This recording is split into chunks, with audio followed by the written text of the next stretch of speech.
There's been a disturbance in the force. This is not the news you are looking for.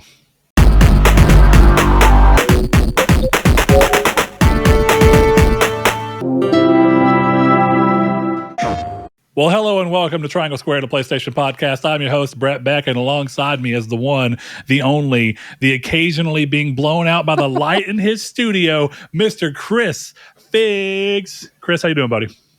I'm all right, man. How are you? Can I ask you something? When you see your face on the camera in front of you, when it blows out and you look whiter than Joseph Smith himself, how do you feel? Well, when I saw myself like that, I immediately knew that I could run from the cops and be fine. All right, let's get this show on the road. Can I tell a story quick?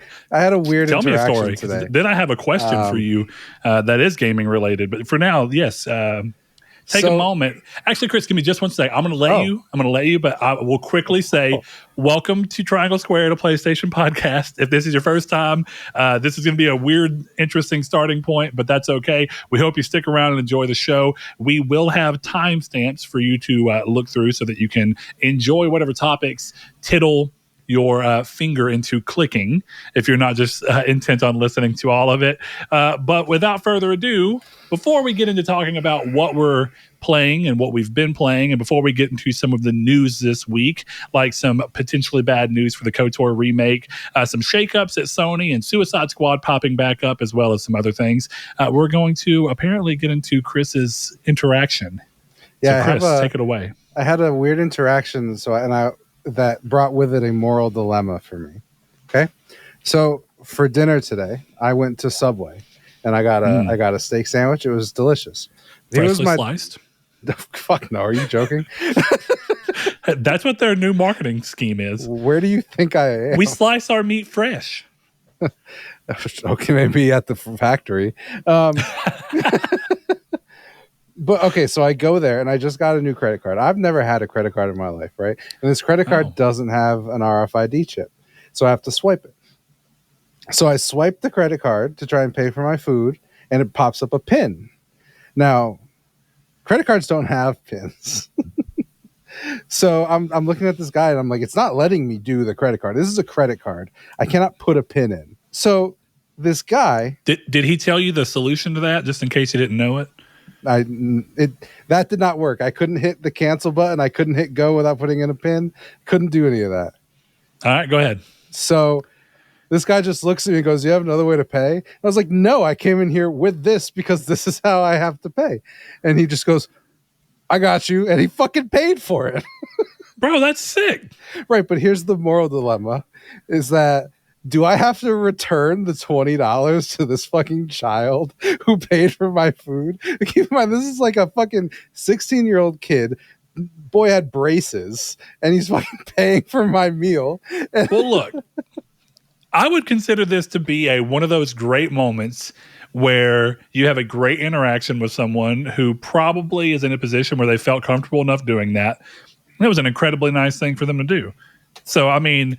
if you see a way that you can reasonably pay it forward to someone else or to him, bro, just go in there and dude, give him go.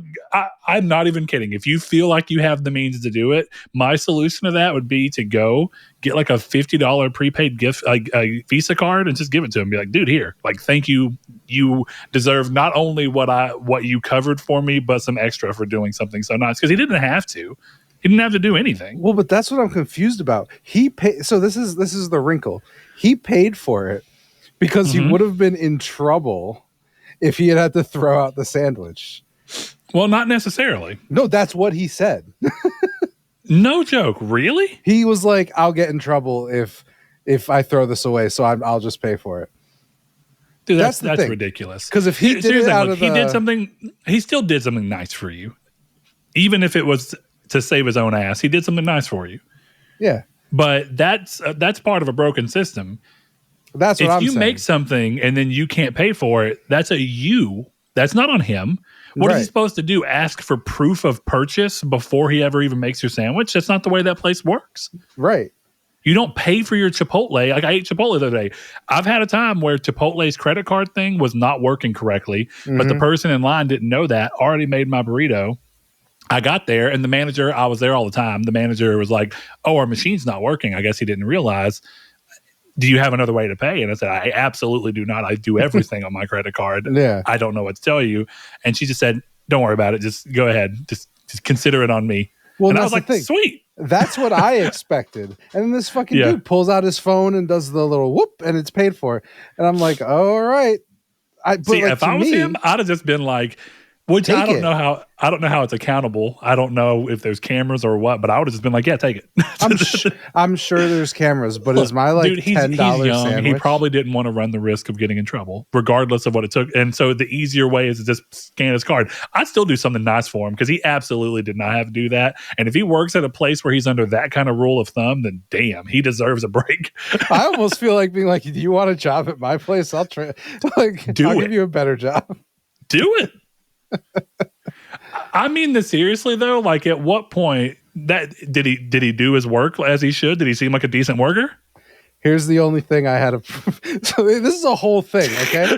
Chris, can you imagine if he finds this podcast and he's like, I paid for this guy's fucking sandwich. Here he is bitching about me. No, I'm not. But like, what's funny is when I originally got in there, the dude was sitting on the back on his phone, and I stood in that building for like 10 minutes and eventually got his attention because I just grabbed the soda and slammed the door. And he like hopped up. He was like, oh shit. So like I had started this interaction with like, if I'm a big enough dick about that, I'm gonna get this for free. And then it turns out I got this for free because Subway as a corporation is just garbaggio. Like, so now you feel bad that you went into it trying to get something free and then you technically did? No, here's the thing. I was doing this in my head. I don't have the balls. It's either the balls or I have too much courtesy to actually yell at this service worker and be like, sure, dude, I've been standing here for fucking 20 minutes. Like, where have you been? You know? But it's just funny that I went into that interaction like, I'm going to get my fucking... I could get some free food right now. And then it turns out I got some free food and now I'm like guilty about it. And I feel weird because I know that my meal was like an hour and a half of work for that guy. That's my biggest thing. I'm like, you worked for an hour and a half just to pay for my food. You know what's funny though? If you really want to look into what he might have been trying to cover his ass for, it might have been that if he has to report that, like, if they keep stock on the bread or anything, and he has to be like, why is this piece of bread not right or whatever, and then he goes, oh, this guy came in and couldn't pay, but then they run the camera and they see you sitting in there for 10 minutes with him not anywhere. You know what I mean? So what you're saying is we should just call it a wash because me not being a dick is why he might still have a job. maybe not a bad idea. Everybody, hey, if you're listening here right now at this moment, everybody tell us, is Chris morally in a jeopardized position, or is he free of any kind of guilt or expectation? Yeah. Let us know. Do I have to pay him out of campaign funding? To return the podcast to its gaming roots. Well, let's tell the people what we've been up to, what we've been playing, so that we can either give them something new to look at and play, and so I can ask my burning question of having you explain to me why it's not on your list right here in front of me, but I clearly saw you for multiple hours playing Destiny 2. What the hell is happening, Chris? So, I don't know if I think people know if you listen to us, so that I'm very susceptible to cool cosmetics in video games. And you are. You're also fairly susceptible to the words of Sean. Yeah. So I don't know if you know this part of the story. When we went back and got the platinum in Destiny 2, the only reason I did that was because Sean sent me a GIF of the Bully McGuire emote. And I downloaded Destiny, and bought the Bully McGuire emote, and then we played it for 150 hours to get the platinum. So today, Sean sent me a picture of the Destiny 2 and the Witcher 3 collaboration, and the suits look so fucking sick that I just downloaded it. I'm like, I'm gonna play Destiny just for that one suit. Oh, Chris, you simpleton. I never want to hear you bitch about Destiny 2 ever again. There is no telling if I actually play it. That may be the case, but I did a double take hard at my screen whenever I went to message you, and I said, what the fuck is he playing? If you've listened to the podcast long enough, you know that Chris basically didn't play Destiny 2. Then he played for the most grueling 150 hours in like 3 weeks that we've ever played. Fucking terrible. We got the platinum, and then we just dipped. I think I deleted it in the party chat with you guys at that point. You absolutely did. And you started downloading something else. Because I remember you being like, I finally got some fucking space. Yeah. Because Destiny 2 is a massive game. It's ridiculous. Oh, yeah, it's insane. It's a lot like the Call of Duties of this world. But aside from your Destiny 2, Chris, go ahead and tell everyone else what else you've been playing in this. It looks like you've been taking a little blast from the past alongside a game that you've been kind of flirting on and off with. Go ahead. Yeah. So I guess the quick ones is I've been playing. I haven't played a lot because they just dropped today. But Grandia and Jet Moto. Yeah, is it the first Grandia? It's the first Grandia. It's good. I like it so far. It's just a little hard to navigate. But other than that, it's really fun. I like this character so far. Justin's pretty neat, so I like him. He's cool. Well, I mean, for anyone that doesn't know, I mean, these are fairly old games. I mean, these are PlayStation 1 games, if I recall. It's PS1, yeah. So, it's needs some work, but it's good. It's fun. I like the story. Justin makes me laugh, and his mom is a hot pirate, so I'll take that. That's pretty good. That's pretty dope. Yeah. I played some of Jet Moto. I don't know if I will keep playing Jet Moto. I don't think I liked it very much. Oh, dude, that's one of those games where I feel like if you've got nostalgia for it, it hits. Oh, I bet. But if you don't have nostalgia for it, does not. I love that game growing up, and I would probably still have fun with it right now. But knowing the game as well as I do and thinking back on it, I can see why someone would be like, ugh. Yeah, I started it and I was like, oh, this is kind of neat. And then I'm doing this race, and I feel like I'm doing a pretty good job of just doing this jet ski or whatever it is. But then I end up, it's like, oh, you were in 13th place. I'm like, what the fuck?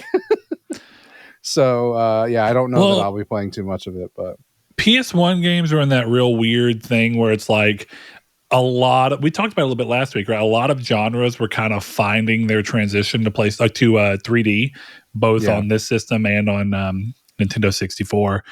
And I know why people love Jet Moto. I genuinely do. And I also know why people love Hydro Thunder. And I love Hydro Thunder as well. Hydro Thunder is a much better game than Jet Moto. I'm just going to go ahead and throw that out there. On a much better system than the PS1. Because that's the Dreamcast one, is right? far more powerful, yes. And it released on Dreamcast as well.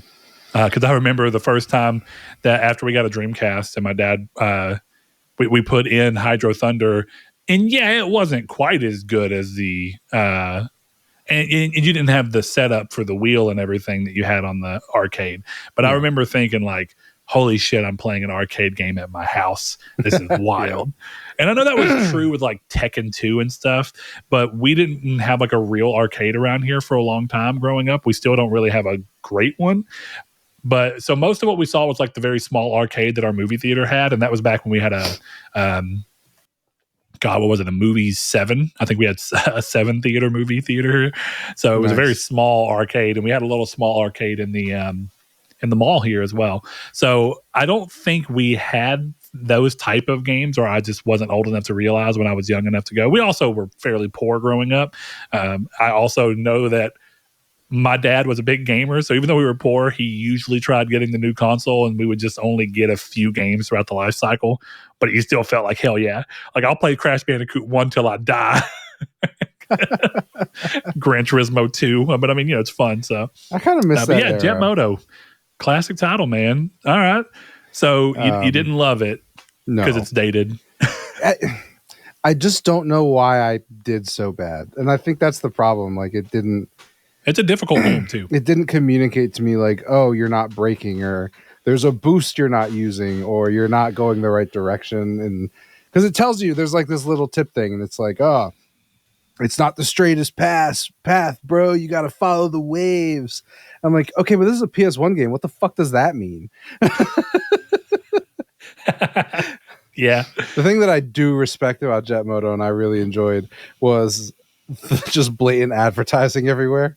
I think that was awesome. Mountain Dew everywhere. there's a team, Mountain Dew, Butterfinger, Crunch, all over the place. And I remember there was a podcast talking about it coming out, and they're like, "Oh, I wonder if they'll put those ads in." And then the first thing I saw loading up that game was, "You're on Team Mountain Dew." I was like, "Fuck yeah, I am! Fuck yeah, I am!" Yeah. So yeah, Jet Moto. I played. I didn't write them down, but there's a couple. I've been trying to play my PS3 a little bit more, so I played some of the. So I'm going to give you a little quiz here. It's a licensed Atlas RPG on the PS3. Do you know what game I was playing? A licensed Atlas RPG. Yep. Late PS3 game or what? Couldn't tell you. I'll look up the release date. Trying to think of what Atlas would have licensed. I know that there was a handful of, but if it's RPG is where it's getting a little weird there. Because, like back when the MCU was starting and they had all those weird MCU offshoot games, like, what was it? Capcom did Captain America or some crap like that. Yeah. And then you had like the Hulk games. You had a bunch of really odd, of course, the Wolverine games back there for licensed games as well. It came out May 15th, 2012. And it's Atlas published, not developed. I should be clear. 2012. Yep. And an RPG? Velvet's Corner. Dude, I have no clue. What a weird mix-up of games. I mean, like a product. Well, it's fucking Game of Thrones. I did know that they did that because I remember thinking how crazy it was that Atlas was the first person to put one out. And that was before Telltale had done their Telltale Game of Thrones. So, because it's also, it does the same thing as Telltale's, right? Well, actually, I think Telltale's did too, but it uses the likeness of the characters, doesn't it? And it seemed like the voice actors are in the game too. I think Peter Dinklage actually voiced himself in that game. He did in Telltale. I don't know if he's in this PS3 one, but there's some like Maester Aemon was in there, and I was like, that's the same fucking dude. But yeah, so that I played. I think I'm gonna play Deadly Premonition, which I've just now realized Deadly Premonition is just Japanese Alan Wake. Oh, so, yeah, 100%. Yeah. I'd never put that together. Then I'm playing it and I'm like, this is the same game. Yeah, I'm trying to actually think of which one came first. Alan Wake, I think. I think Deadly Premonition is like same 2012. Year. Really? Same year. That's kind of wild, actually. Yeah. I wish the gaming industry was a little bit more malleable so we could get like the guy, I can't remember the guy who's the guy behind Deadly Premonition. It's not Suda51, right? Oh, no. The director for this was God, what? He's like a notable name in the industry too, and it's just not coming. Yeah, I can't think because I know it's Marvelous now is who owns it all, but what is it? Access Games or whatever. It's Access Games. There's a guy, like a specific guy. He did he did The Quiet Man. I don't know if you're thinking of the same. Maybe you are. Maybe I made that up. I don't know. I would say I don't know if this guy really is anything, but I know that I knew the game studio. It's Swery65. That's why I knew him because he had that. The Hidetaka Suihiro or whatever. Guy. Yeah. So he did. He's like that butterfly team. You know what I'm talking about? Whatever. This is dumb, but I'd love to see. Wait, butterfly team. Hold on. You can't logo, back out. The logo has like some weird. It's either a butterfly or a cicada or something of his new team. Okay. Now you got me very much curious as what's going on here. I'm going to look up this guy real quick just so I can try and have a basis because now you're making me think that even though I don't think this is where you were going for Swery65. So this is just like the Suda 51 kind of thing, right? Yeah. Well, what I was going to say is I would love to see Swery65 direct an episode of Alan Wake and Sam Lake to direct an episode of Deadly Premonition. I would love to see that happen. That's fair enough. I'm going to be honest. I don't know that I see... I'm Francis Mork-Jorgen, and I just found a page that's telling me that I need to go drink some coffee and eat a Fruit Loop and Dorito sandwich. I forgot there was a Deadly Premonition 2. Yeah, it was Xbox exclusive. No, it was a Switch exclusive. No, it was definitely an Xbox for a launch exclusive. No, dude, it's on Windows and Switch only. What the fuck? I swear to God, they showed that at their showcase. That's crazy. That's wild. Anyway, continue. That was an odd derailment, but yes.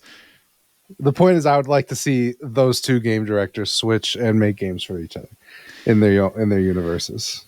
Well, see, that's why the conversation around, if we're just being honest, the conversation around acquisitions, a lot of people have a lot of reasons as to why they don't want to do it, and a lot of it's talking about competition and everything.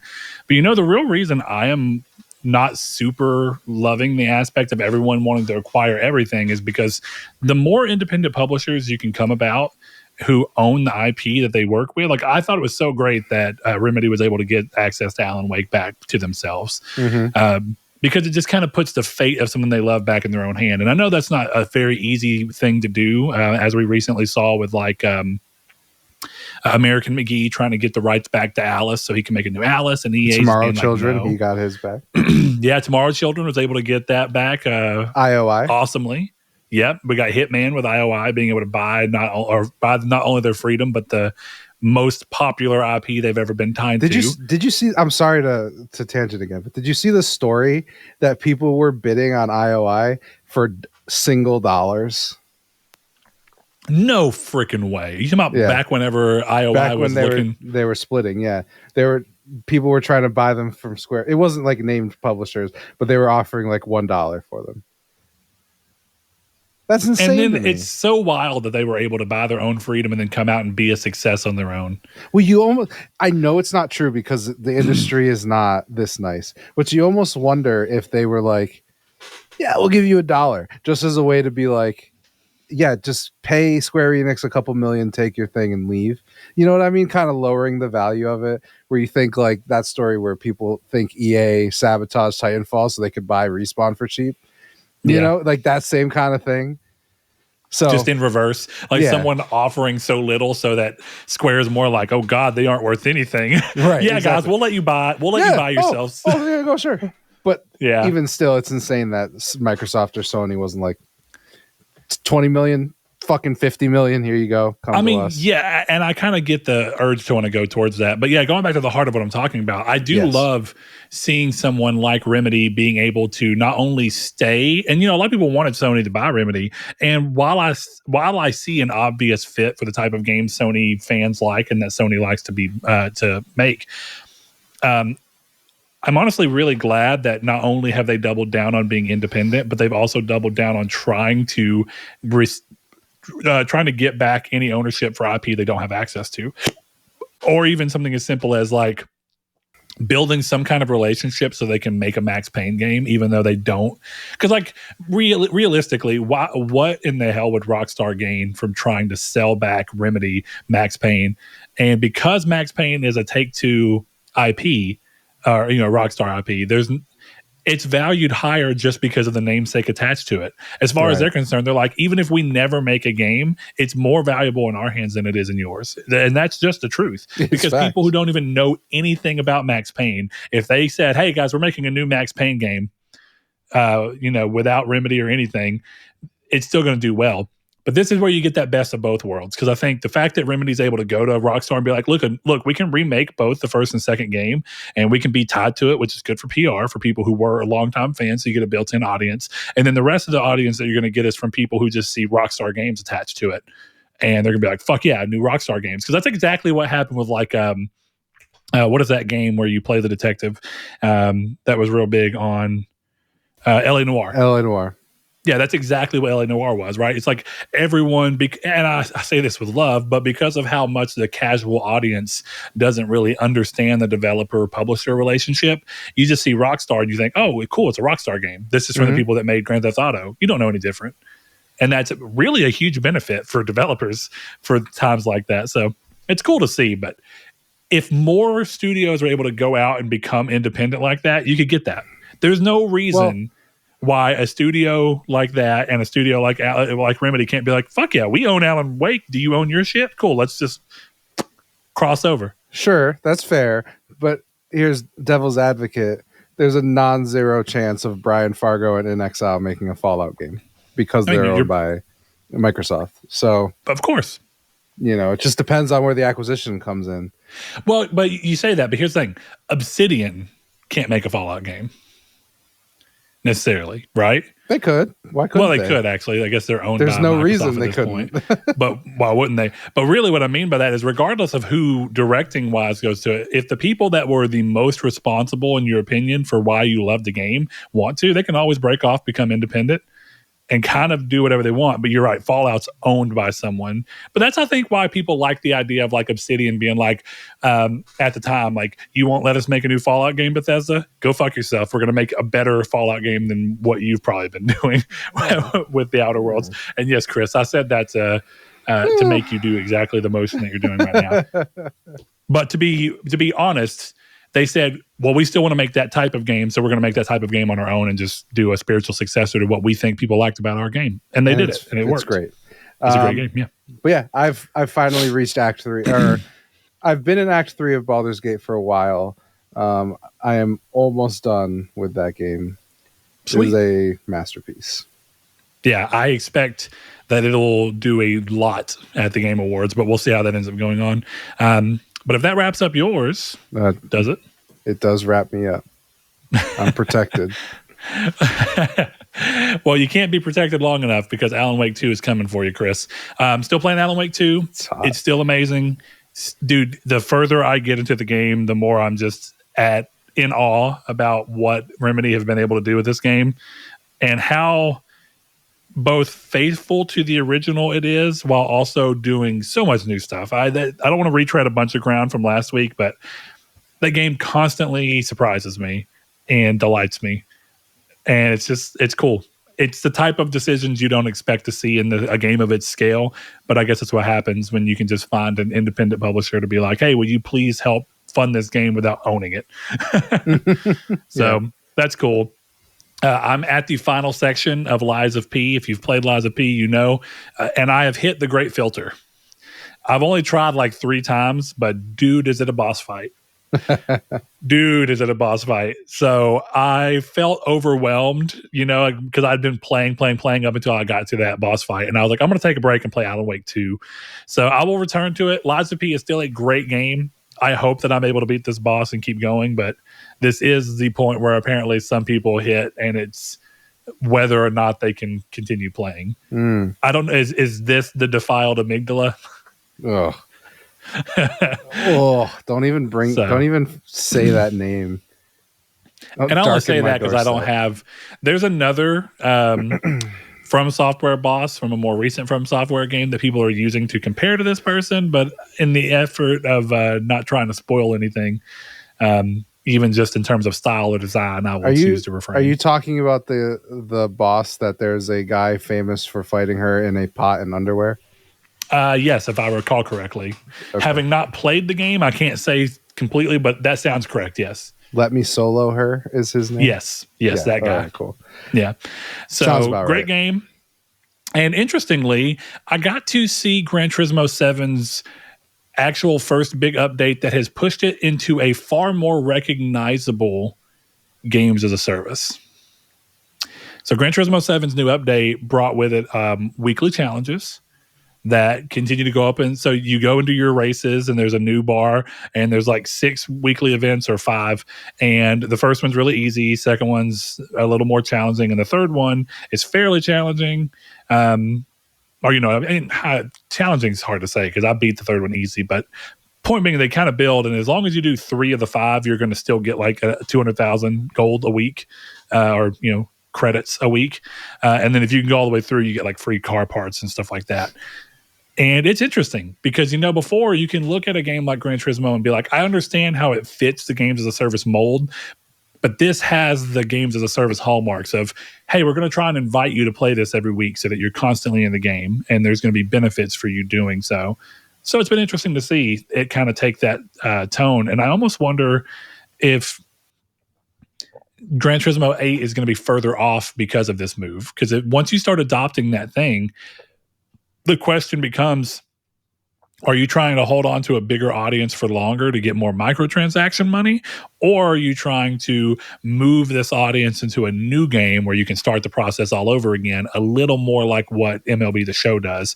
And I'd be curious to see how they actually aim to bring that to fruition. But that wraps up my games played this week. And Chris, with it being Thanksgiving week in the United States here, I figured that we would kind of take a soft approach on the community's take and just do something simple. And so with that, I decided to reach out and ask, with it being Thanksgiving week in the States, what is a game developer you are thankful for, even if they don't always get the recognition you may think that they deserve? So Chris, before I read any of the communities, do you have a developer that you feel like fits that role for you?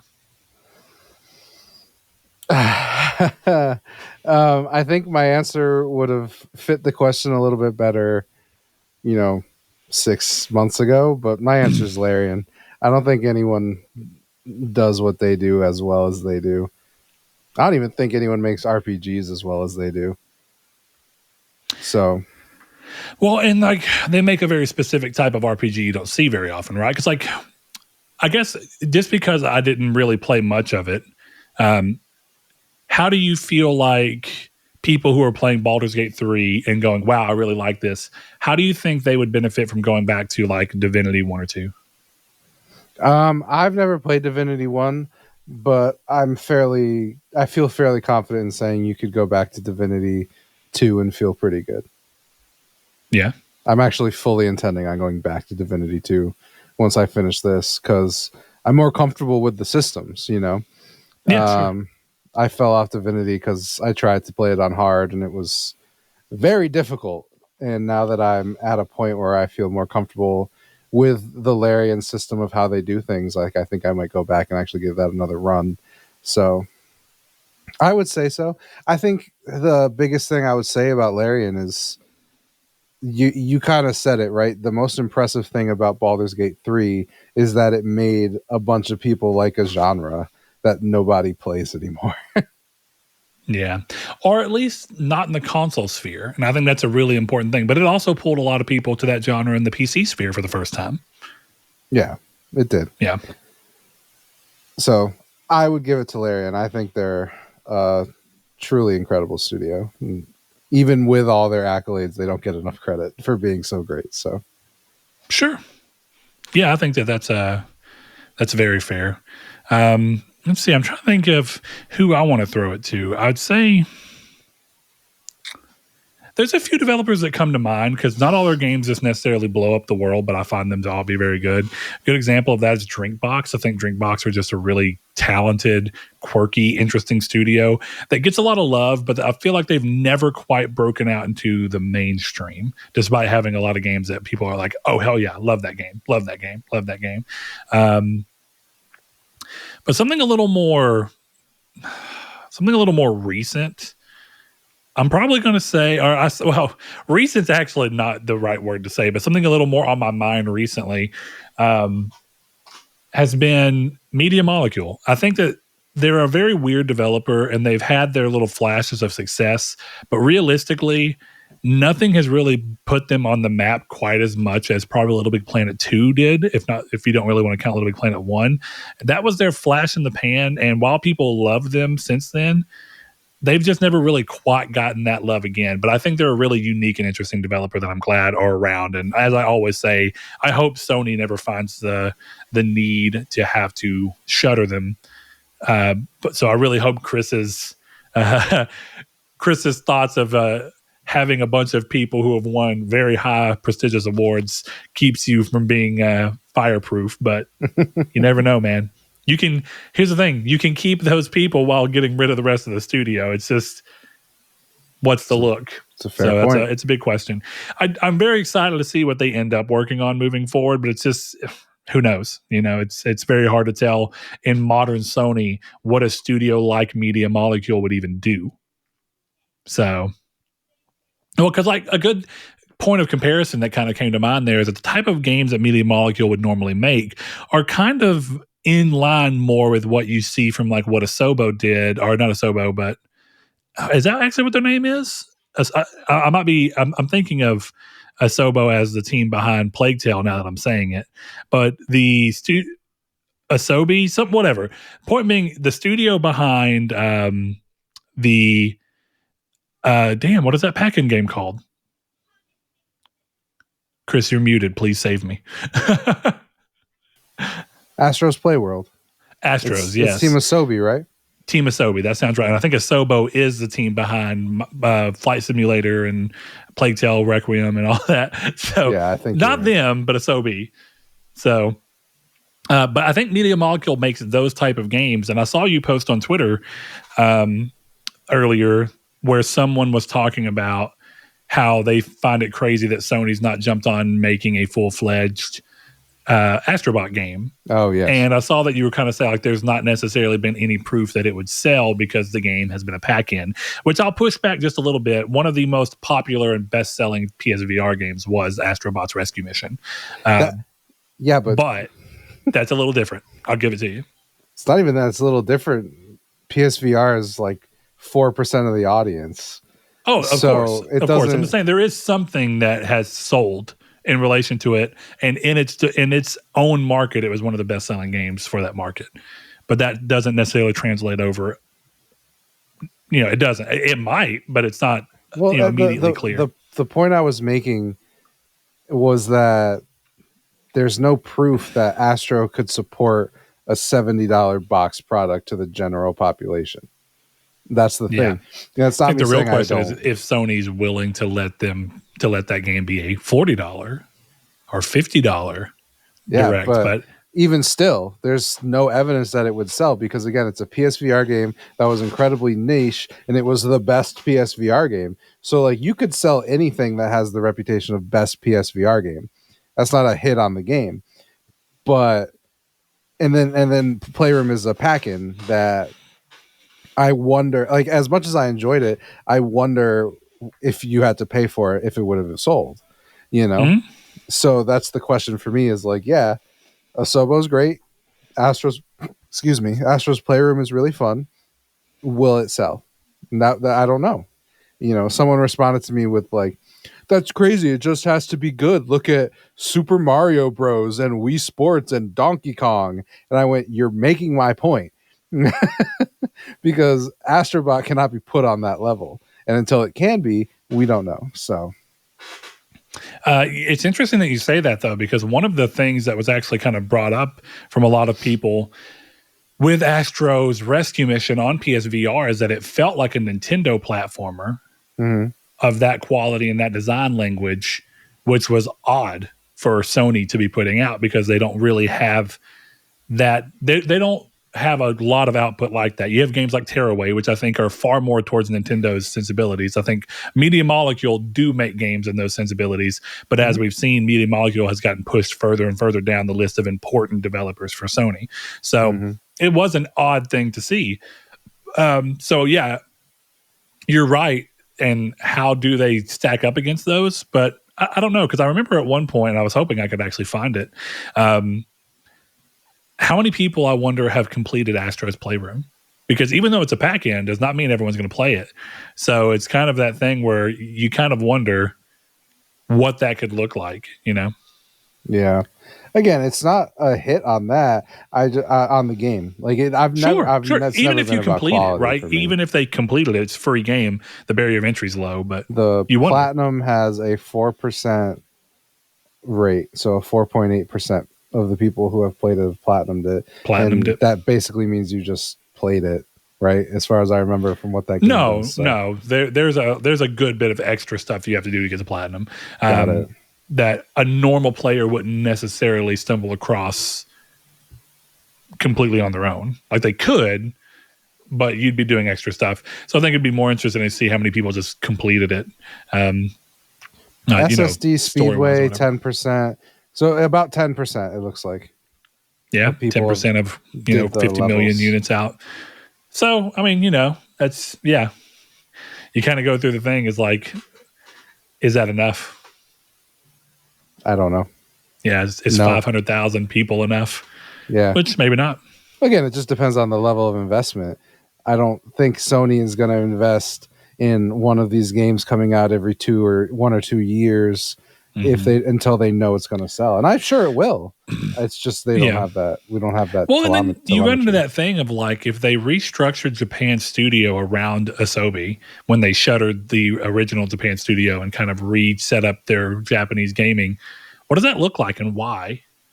And the same question could be asked towards Media Molecule. I understand that, but it kind of makes you wonder: like, are they just going to make pack-in games for all PlayStation product? And if so, why wasn't there a PSVR 2 pack-in Astros game that was great but budget friendly? And why wasn't there some kind of Astros thing for for the Portal or something that can act as a showcase for what that is? And maybe that's because there's not enough value there. But I also don't currently understand the value of that studio because as a pack-in developer, they don't inherently bring in value, but they do give value to a product. But if only 10% of the people buying that product play it, then I guess it doesn't necessarily translate to that important. So it's a good question. It sounds like they're making a AAA game from all the leaks and rumors. So I would imagine that'll be the test, right? Yeah, maybe so. Yeah, but moving on, let's do the rest of these people's answers over here. On the Discord, we have Rude Days 93, longtime friend of the show, longtime patron. He says, I'm going to say Tango Gameworks.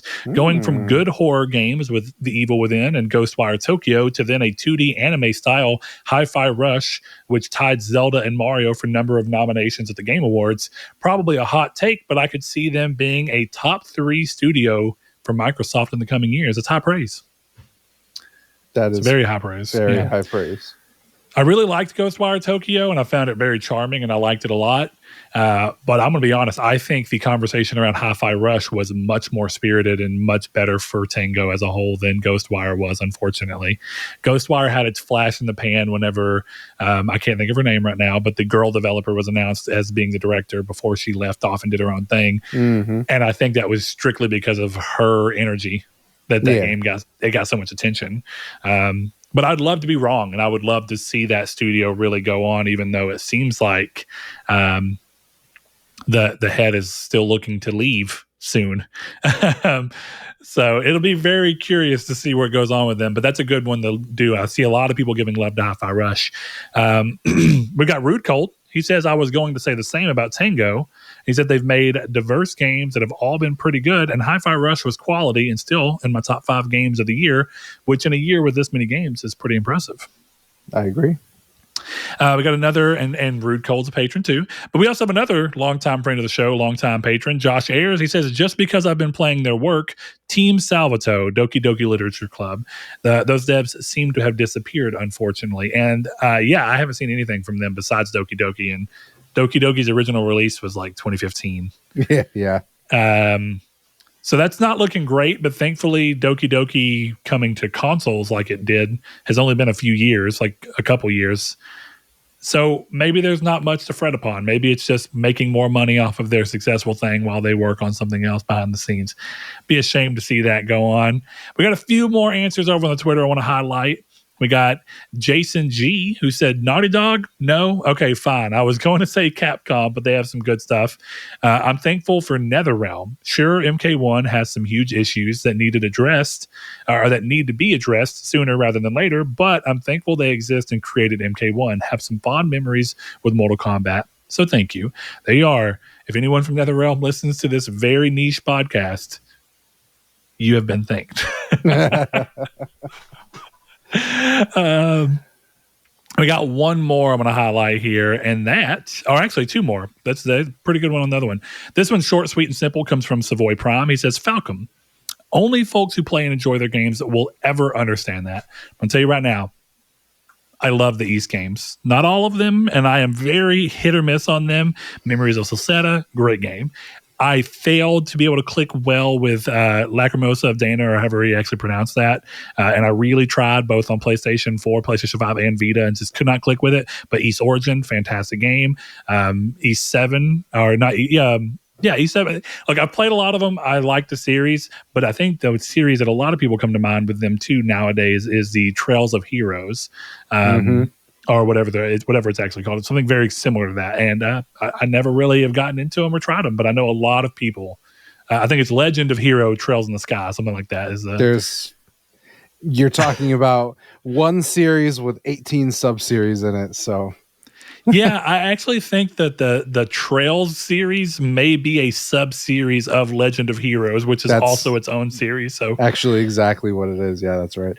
Yeah, it gets very complicated. So yeah, good shout out to a more niche dev. I know a lot of people have loved Ys, and I always say Ys. I don't actually know how you pronounce it otherwise.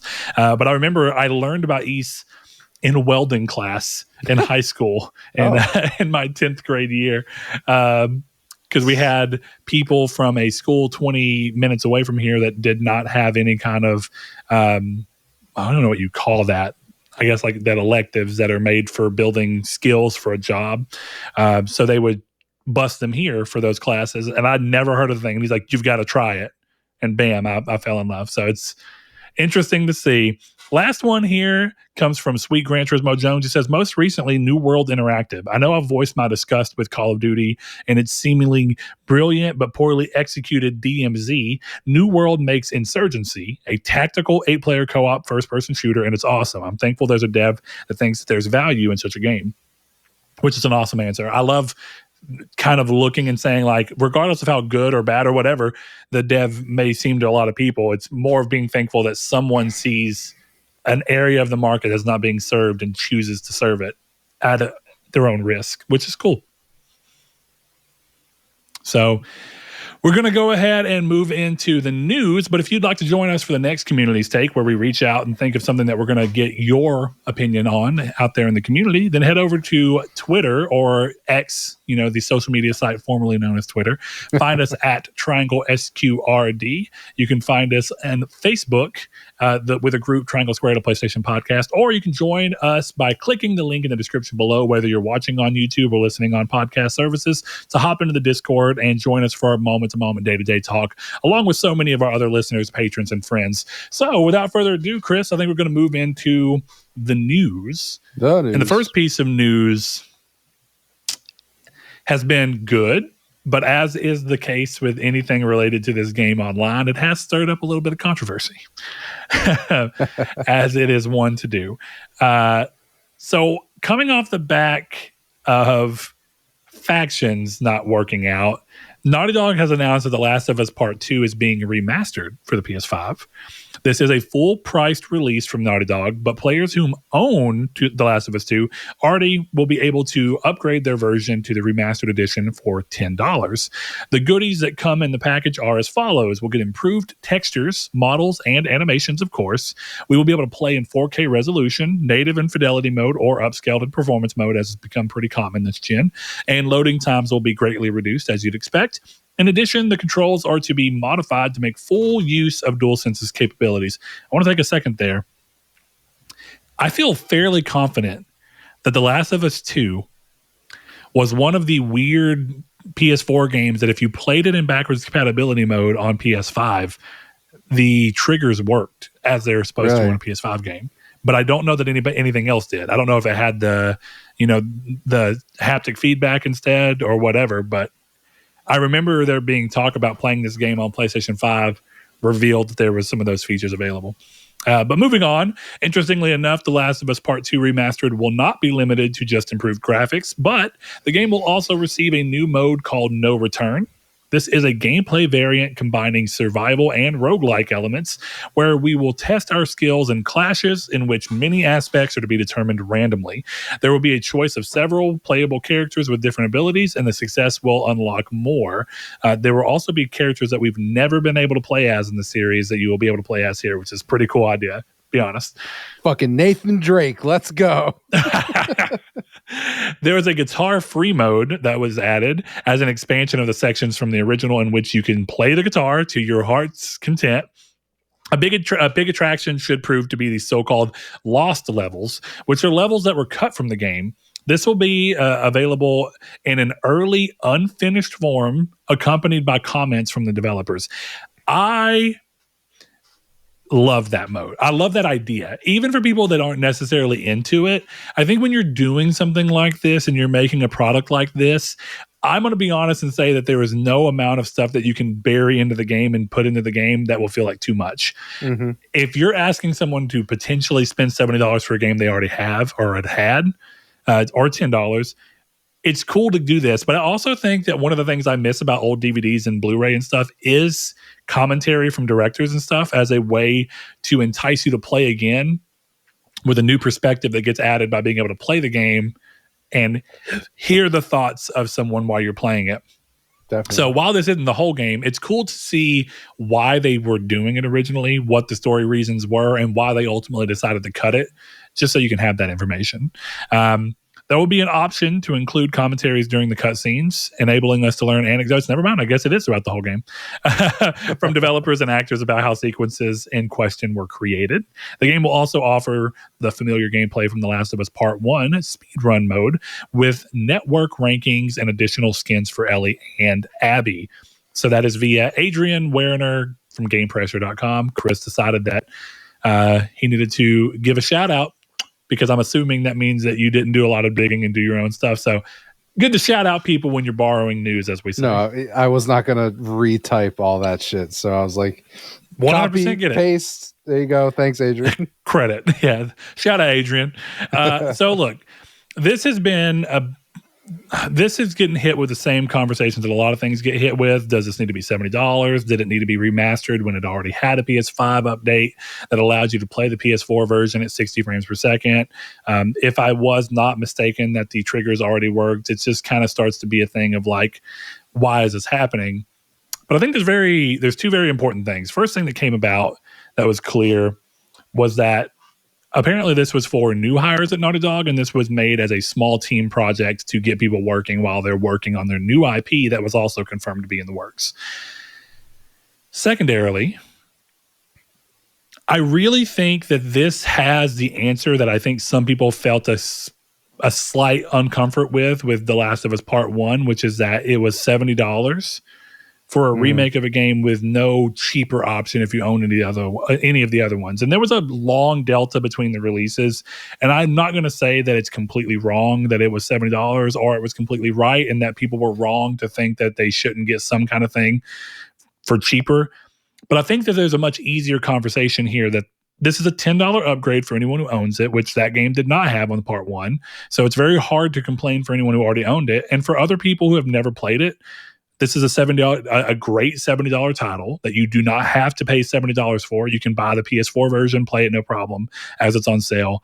And this seems like a really easy way to go about this. So Chris, I know that you and I at one point in time kind of disagreed over the pricing aspect and lack of multiplayer and everything in The Last of Us Part 1. How are you feeling the price and everything comes into the conversation here for The Last of Us Part 2? Seems totally fine.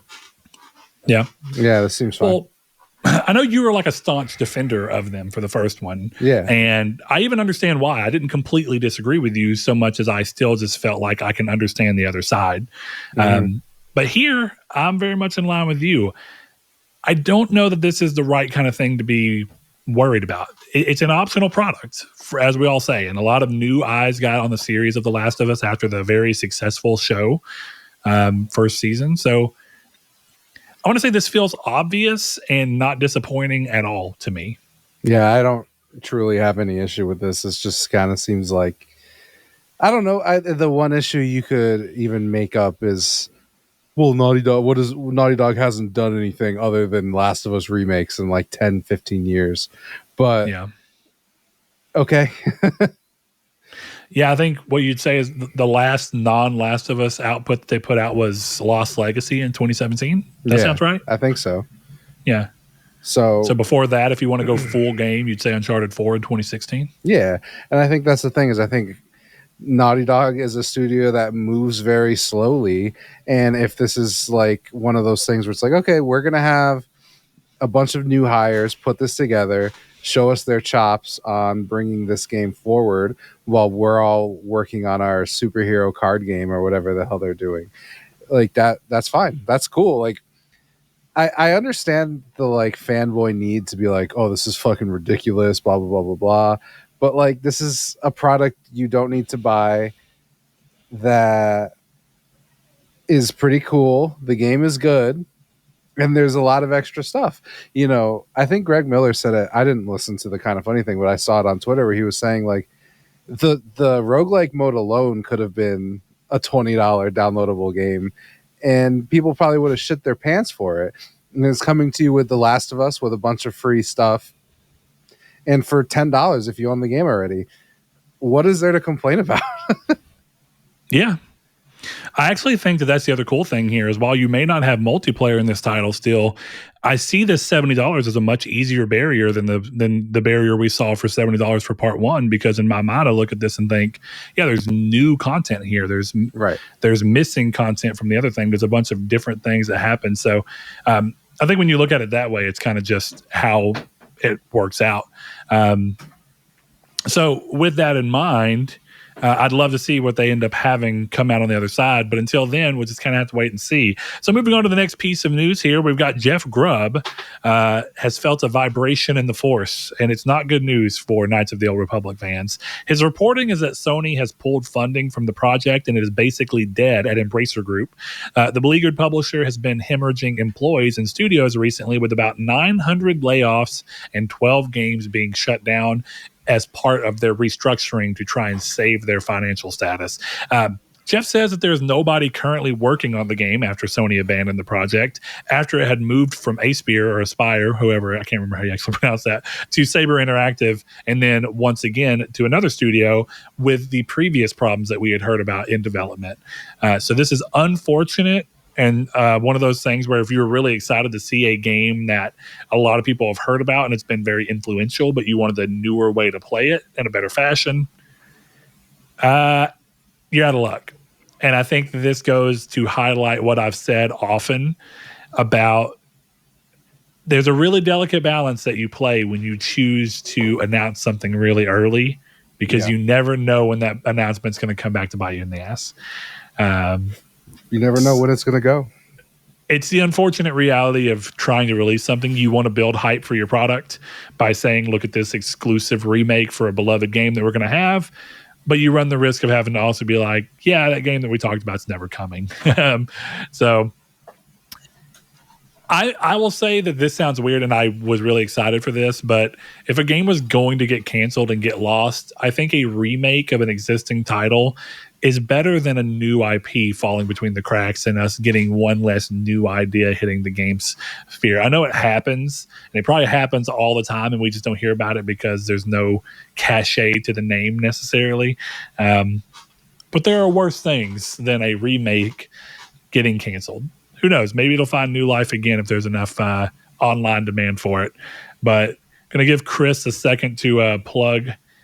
We had to move some stuff around from a tech perspective because we were still having issues like we were last week, but thankfully we got that fixed. Yeah, hey, I'm sorry. I can't find the cord to plug into my headset, so I'm fighting for my life here to try and get the headset cord. Chris and tech are having just a real back and forth lately. You know, it's so will he or won't they? You know. Yeah, exactly. Leave you all in suspense. But Chris, with that in mind, I mean, you know, remakes have already been a hot topic of discussion, both from how they might drown out, you know, new IP in the games industry, and how they may push out recognition for games that should get it over a remake, and all that different stuff that was happening, kind of like we talked about last week. But with a game like KOTOR kind of falling through the cracks, I mean, what's your stance on this? And, you know, do you think it's ultimately fine, or would you have, you know, preferred this happen a different way? I would have liked to see this come to fruition, but I do think in the end it's ultimately fine. But you did bring up something I wanted to comment on, just because I think I have an expanded thought on it. You were saying that remakes might overshadow new games, and I want to make one thing clear. I want to say something from my heart, and just to clarify, there are other people who are saying that. I know it's not you. I get it. I don't know where I land on it yet. I like a lot of remakes, so I won't talk negatively about them necessarily. Maybe you'll be able to argue the point against mine, but sure. Let's see if I can devil's advocate. If your new game is outclassed by a remake of an old game, why do you deserve Game of the Year, even though that's a remake? I think you kind of expressed this last week, and I want to be honest. I don't know that I disagree. If your game that is a remake of a title that already existed is still better than a lot of what's come.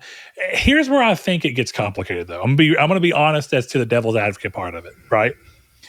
I think it gets hard from a person basis to understand where it's coming from, because sometimes the success can come from the nostalgia and love and expectation that's been built around a game that's already existed, that's getting the remaster treatment, where it might not be viewed as positively or as forgivingly or anything if it was the same exact game but didn't actually happen before. And I know that sounds really weird to what if, because it's like you can't do that. But my point being is that some people are going to love Resident Evil 4 Remake more because of the fact that they had such nostalgia and love for the original. But just to be fair on that, conversely, there are people I've seen online say that the Resident Evil 4 Remake is like what did they say? It's like I can't even remember the wording, but it's basically like a simplified version of like a walk through a house of like a fun house version of Resident Evil 4, and it's not nearly as good, and it loses so much in the transition. And having not played it, I can't speak to any of that, but I think it is funny that just as much as nostalgia can build up expectation and excitement and potentially your viewpoint of a remake, if you've played it before, that can also do the exact opposite. So it's really hard to say, but at the end of the day, for someone who's never played your game, if they play it for the first time and they go, wow, this is the best thing I've played all year, how does that invalidate that opinion? It doesn't. That's the thing. I think it's just cope. Part. Look, I'm not trying to start a fanboy war here, but I do not think we would be having this conversation in earnest if Starfield was on this list. If it was Resident Evil, Starfield, the rest of the field, I don't think this conversation would happen. I think this conversation is happening because there's a giant conversation right now in the industry about the fucking Xbox tax and people talking about the narrative around Starfield, when the reality is that Starfield is a really good Bethesda game, and Bethesda hasn't improved their craft in 20 years. That's not a bad thing. You can continue to make fine games. NetherRealm gets away with it all the time. They make the same game with slightly better mechanics and better graphics. That's exactly what Starfield is compared to Fallout 4. But I think right now, if the field was, let's say they dropped Mario Wonder, and I like Mario Wonder. I think it probably deserves to be there for the game it is. If they drop Mario Wonder and put Starfield in there, I don't think we're having this conversation, right? I don't think we are. I think the conversation at that point we're having is, well, why is midfield here? And, game of the generation. Look, we got to, you know what I mean? It would just turn to console warring. And right now it's Xbox fans and people in general. I'm not saying this is a strictly Xbox conversation, because we've had this conversation before. But I think right now it's being heightened by the fact that a lot of people wanted Starfield to be there. And fucking, you could say the same thing about Hogwarts Legacy. Like, it doesn't have to be Starfield. I just think the catalyst is Starfield, because it's the most, what's the word? It's the most, I guess, toxic. That's not exactly the right word I'm looking for, but it's the most toxic conversation, right? Like, you talk about Starfield and it's a fight and there's an argument and it's 83 on Metacritic and people on Steam don't like it, but it's the best selling game of all. You know what I mean? Like, it just goes back and forth. Well, yeah, and there's drama around both of them. I think what it is that the drama around Hogwarts and why people are very likely looking at why it's probably not getting any kind of nod. And it's weird because, right, for some people, they really feel like Hogwarts is like top tier, one of the best games this year. And even though from what I played, I don't really know that I think that. I want to go back and beat it so I can really say that. But let's just follow the line of that it is. I think it's understandable given the reason why it's being viewed as probably not getting its nod is more reasonable than why I think the reason that some people think that Starfield's not getting the nod.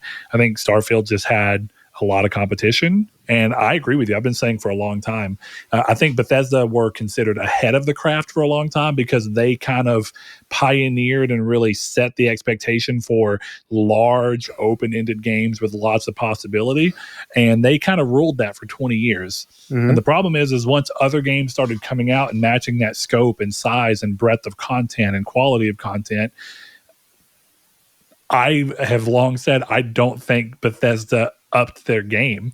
I don't know if they know how to. So instead, what happens is their game that used to be really ahead is now just being shown as still really good.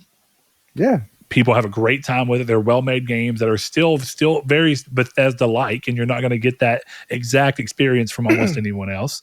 And so there's still value for them. Their value is just decreased in context to the rest of the industry. Well, another way I can see having that conversation, to be fair, though, if it wasn't for Starfield, like let's follow your story, right? If we took Super Mario out, and or Mario Wonder, whatever it's called, and we replaced it with Dead Space Remake, I think the conversation would happen there, because 2 of the 6 nominees are remakes. And in a year with all these new games, what does that look like? So I can see other catalysts, but I think you're right. I do think what's really happening is that there's something that someone feels was pushed out, and the most obvious thing is to go, well, look, there's a remake there. Does it really deserve to be there? Yeah. But in kind of in the spirit of that, we have a question from Rude Days 93, longtime listener, longtime patron. He says, looking at the Game Awards and seeing it dominated by remakes and sequels, as we talked about last week, for all the conversation about remakes, not enough conversations happened around sequels, I feel like. But he says, do you think reviewers and critics should start recognizing and awarding new IP more, maybe even offering, as Chris kind of brought up the idea of a tax, maybe even offering a positive new IP tax? This is a really interesting question, because I'm going to tell you. Actually, Chris, I want to hear your gut, because I already know mine and I'm locked in. I'm curious. What's your kind of thought here? Absolutely not. I think this is a terrible idea. I apologize. I hope that's not mean, but I think this sucks. Because here's the reason why. Because at that point, you're not judging the game on its merits, right? Yeah. Is Immortals like you played Immortals of Avium? What would you give Immortals of Avium? Probably a 7.5 or so it's 8. A 9.5 because it's a new IP. Yeah, that doesn't make any sense. Here's the thing, right? Baldur's Gate 3 is fucking fantastic. It doesn't matter that it's a sequel. Like, it sucks that new IPs don't get held up anymore. But here's the thing, right? This has been a topic of conversation in the games industry forever. Why don't we get more new IPs? Why don't we get more new IPs? Why don't we get more new IPs? Is it not obvious why we don't get more new IPs? We got a new IP in Immortals of Avium, and everyone went, well, it doesn't look very good. I'm not buying it. It sold so little that the studio is basically dead. So you're going to get fucking Call of Duty 16. That's why if you want new IPs, you have to buy them. You just do. And people don't buy new IPs. Very rarely do they buy new IPs. You have to have the cachet or the willingness to take a dump on the money you spent to do a new IP. And as we all know, the gaming industry is a industry. It is for profit. So Alan Wake 2 is going to do better than a new IP. That's a terrible example, actually. But Call of Duty is going to do better than a new IP. Grand Theft Auto 6. Also a terrible... I'm with you, but dude, using one of the absolute biggest IP in the world, let's scale it down some. I'm just going to be honest. Let's scale it down. The Last of Us 2 is going to sell better. Like a Dragon, Infinite Wealth is probably going to do better than Immortals of Avium did. Yeah. Sure, exactly. But that's the thing. The reason you keep getting Call of Duties is because it started small when it was cheap to start small, and it got bigger, and now budgets are 100 million, but 50 million people buy Call of Duty, so it doesn't matter. It's the same with everything. Sony, and I think that's the thing. You have to be very specific to do a new IP. Xbox can get away with doing new IPs because that BioShock Infinite ripoff is going to be on Game Pass. You can play that game. I just can't remember the name. So I'm not trying to talk shit about it. No, I'm with you. But I actually, no. Clockwork Revolution. Yes. But you have touched on something that I think is a conversation point that is going to happen. It's inevitable. Someone's thinking it while listening to it right now. And I want to take a second to explore it because I'm actually trying to kind of gauge my own feelings around it. And that is, do you think the push toward a subscription service oriented industry that is happening on multiple fronts right now. Do you think that is pushing people away from, now I don't mean companies, I do mean consumers. Do you think it's pushing consumers even further away from trying a new IP because of the expectation that it will soon hit a subscription service and they can play with less risk involved? Whereas if you see, oh, cool, I really liked Yakuza 7, or I really liked Yakuza, let's call it Yakuza 6, but Yakuza 7 was a little weird, but you know what? Yakuza 8, I still like the series. I'm going to be more likely to buy it day one out of fear of missing out and not being part of the cultural talk because it's a big game with cachet and with online discussion that's happening because it's already built into the name. Do you think that that's actually a reasonable thing for people to kind of mentally go down if you're looking at reasons why a new IP may not be doing as well? Or what do you think's going on there? Do you think subscription services can be a boon to new IP, but only from people who actually control the subscription service like a Microsoft? Or do you think even smaller studios can do a new IP in the AAA realm? I should say, someone like EA. EA is not a small studio; they're a big publisher. But what do you think's going on?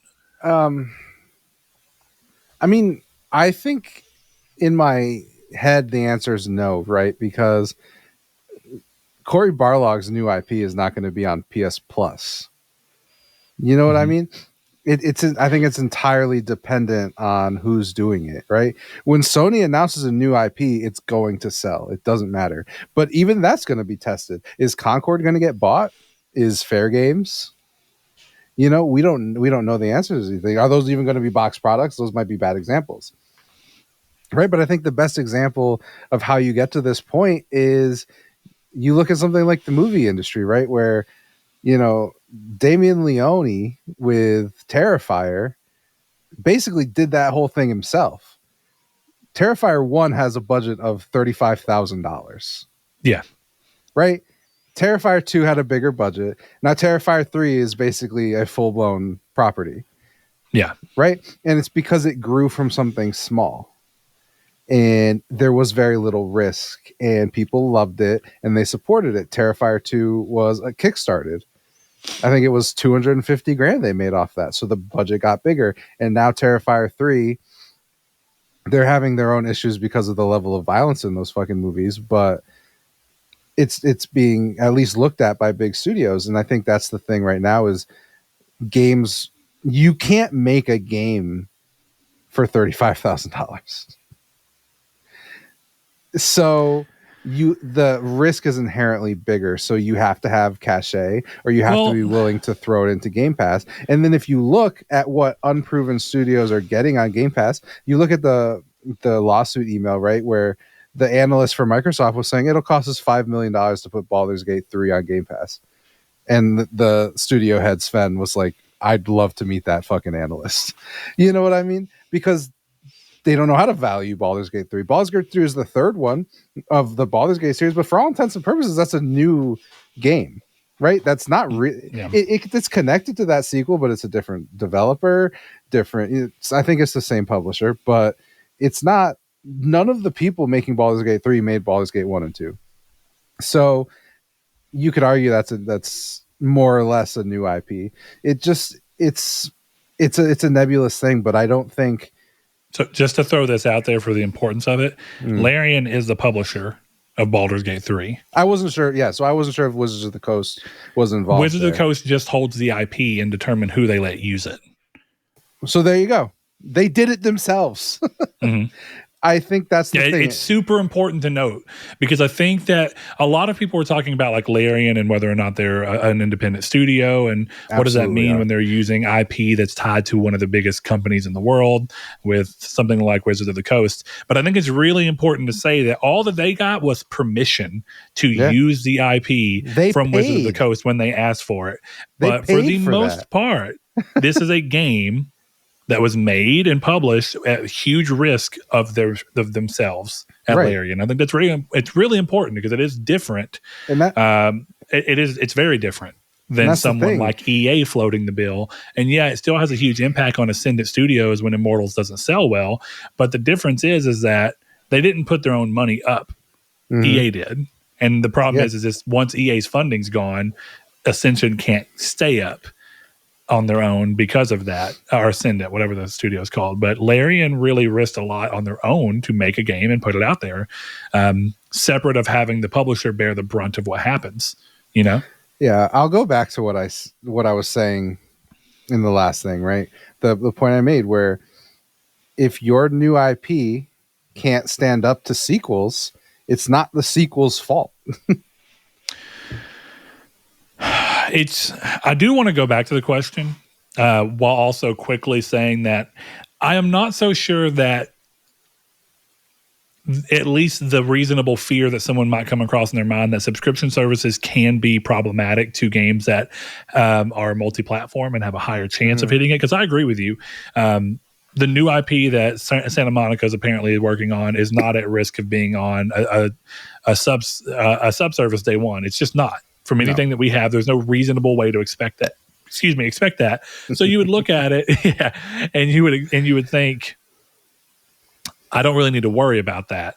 But I think when you're looking at something like Immortals of Avium and a year as crowded as this one is, and you look and go, do I try this new IP that does look at least somewhat interesting, or do I play these other big games that are sequels to game series I've known about forever, and then just try that when it eventually hits a service down the line where my risk is little? And I don't blame the consumer for that thought process, and I don't blame someone else for thinking that consumers may be choosing that thought process, even if they aren't really. It's just kind of the nature of there are more people, more fingers to point, and it starts to get a little more complicated when you have something as big as a net, as Game Pass has cast over the industry, and not look at it and go, maybe that's impacting something here.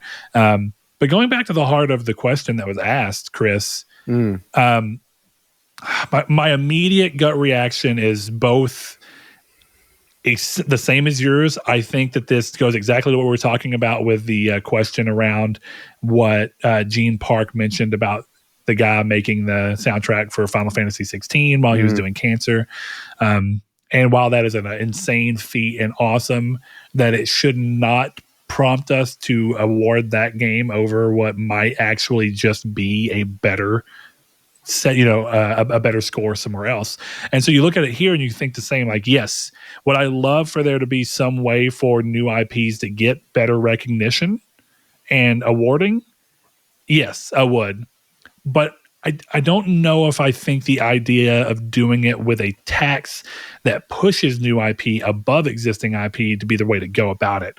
I think the better way to go about it from like a game awards standpoint, if we want to look at it that way even, would be to really focus in and really make sure that you highlight and celebrate a category of best new IP.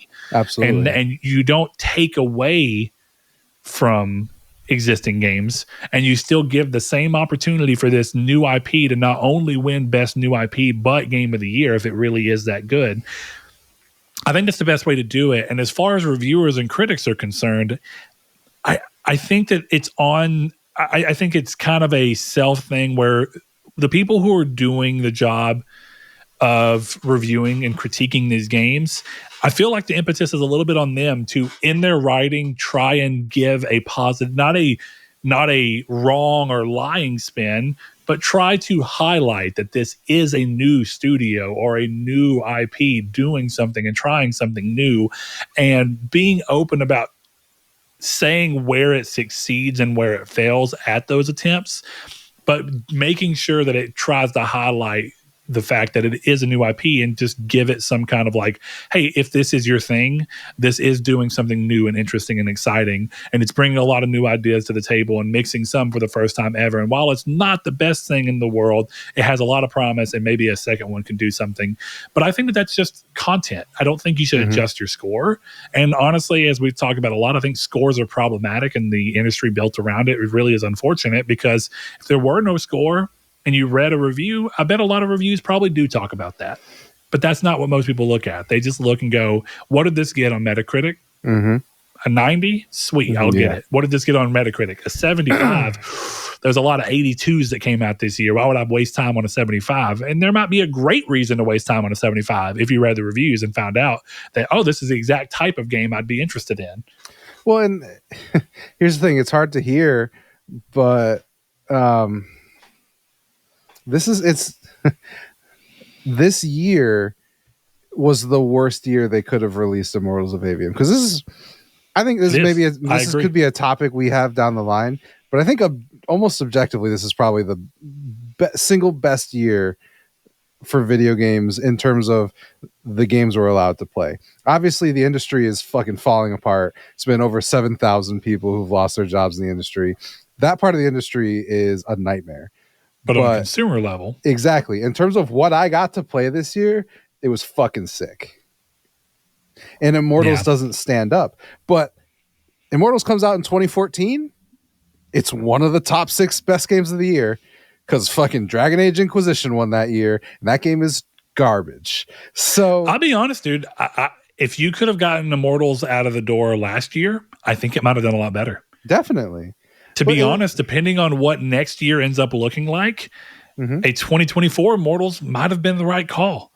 Yeah. But I understand that when you start making a game like that, which probably took 5 years to make, maybe 4 years if they were lucky, you can't have the foresight to know that this year is going to be packed this way. And then you're just left with EA really needs this to close in this time period. So we're going to have to push the game out, even if it's not the best thing for it, because we need to get something out so that we see some kind of return on this investment for, our numbers, for our shareholders. And that sucks, because it's not the best thing for the game, or even if you want to look at it from a product, it's not the best thing for the product, but it is the thing that the company pushing the product out needed to do. And that sucks. It really genuinely sucks. Who knows? You can always have a weird second blast. I mean, as a lot of games have enjoyed, but it'll probably come to PS Plus and Game Pass, and it'll do well there.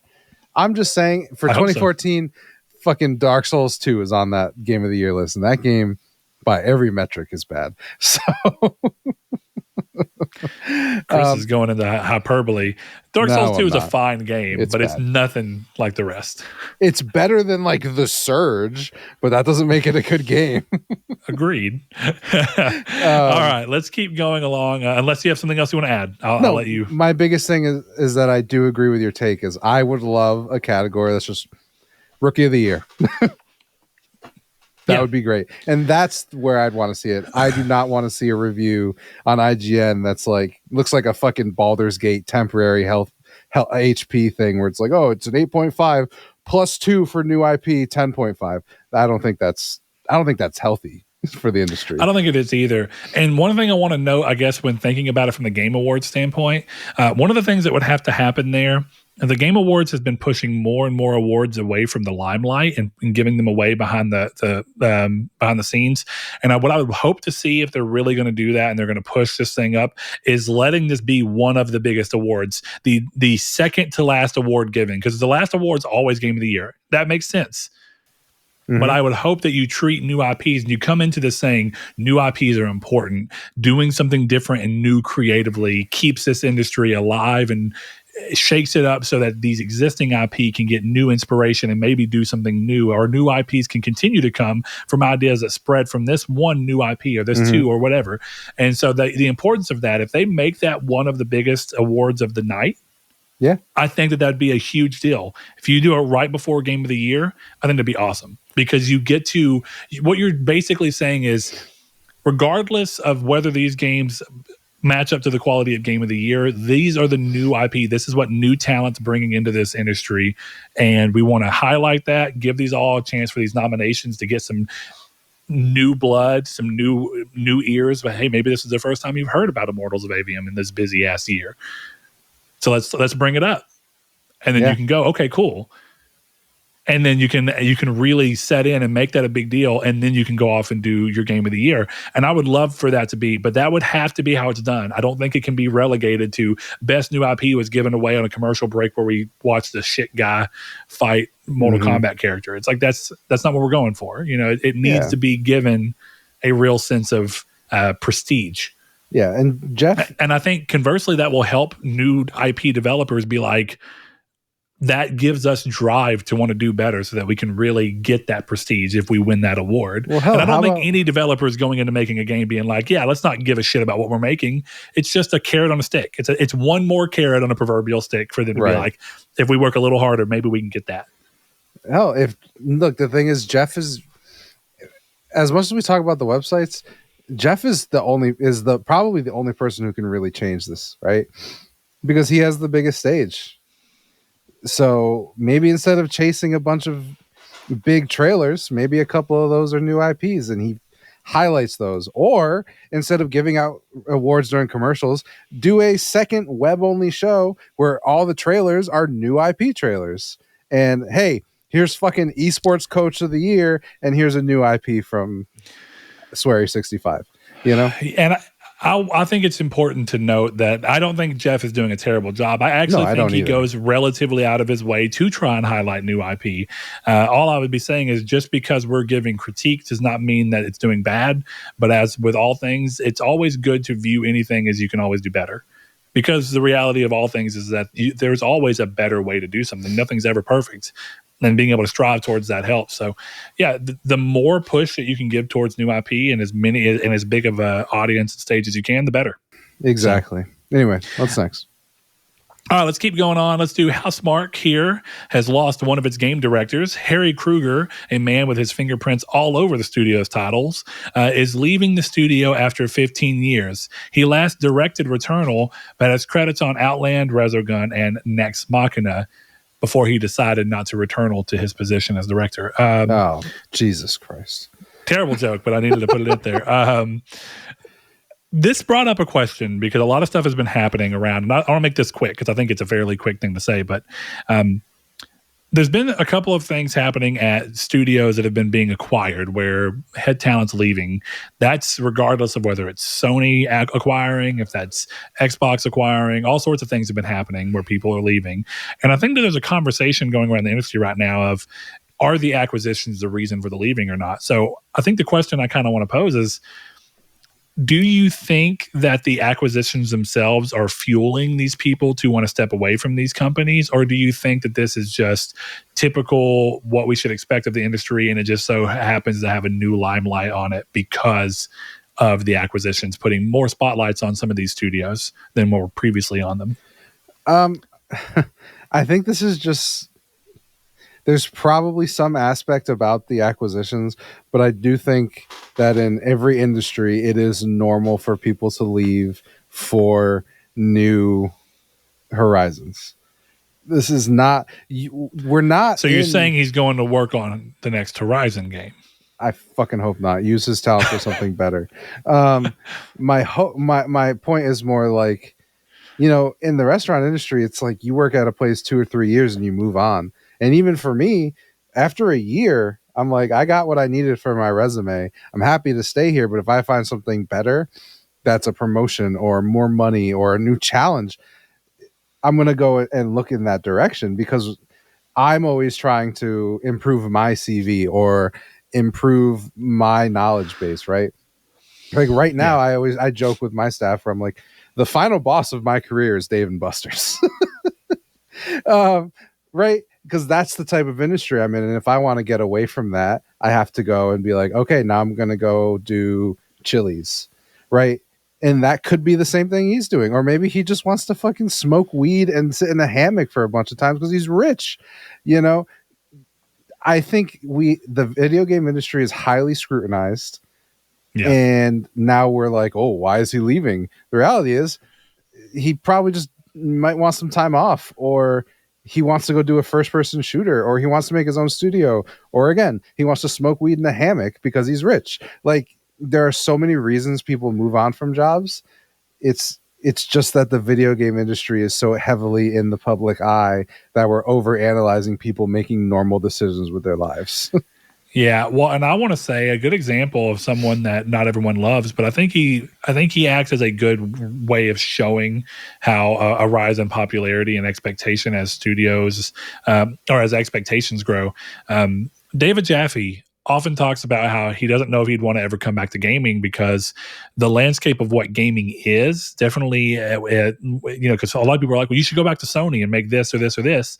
And he often says, like, making a game at Sony's level now is not what it was when he was making games at Sony's level, because Sony was starting up, games were cheap, the risks were a lot different.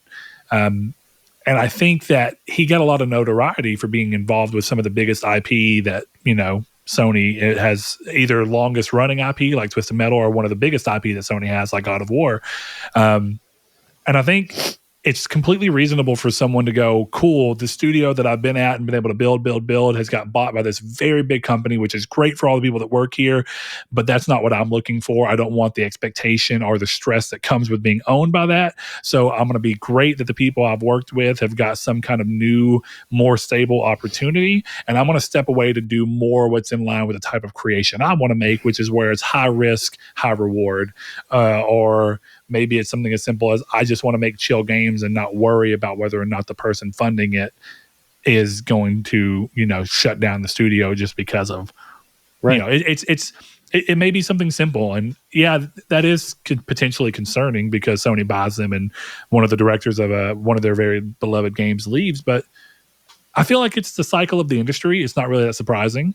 And it's unfortunate to see, just like seeing Sefton Hill and the other guy leave from Rocksteady. But people change, people move on, and they want to do different things. And all that really comes down to is, for as much as we talk about how scrutinized and public the games industry is in terms of people knowing about things, I think it's important to note too that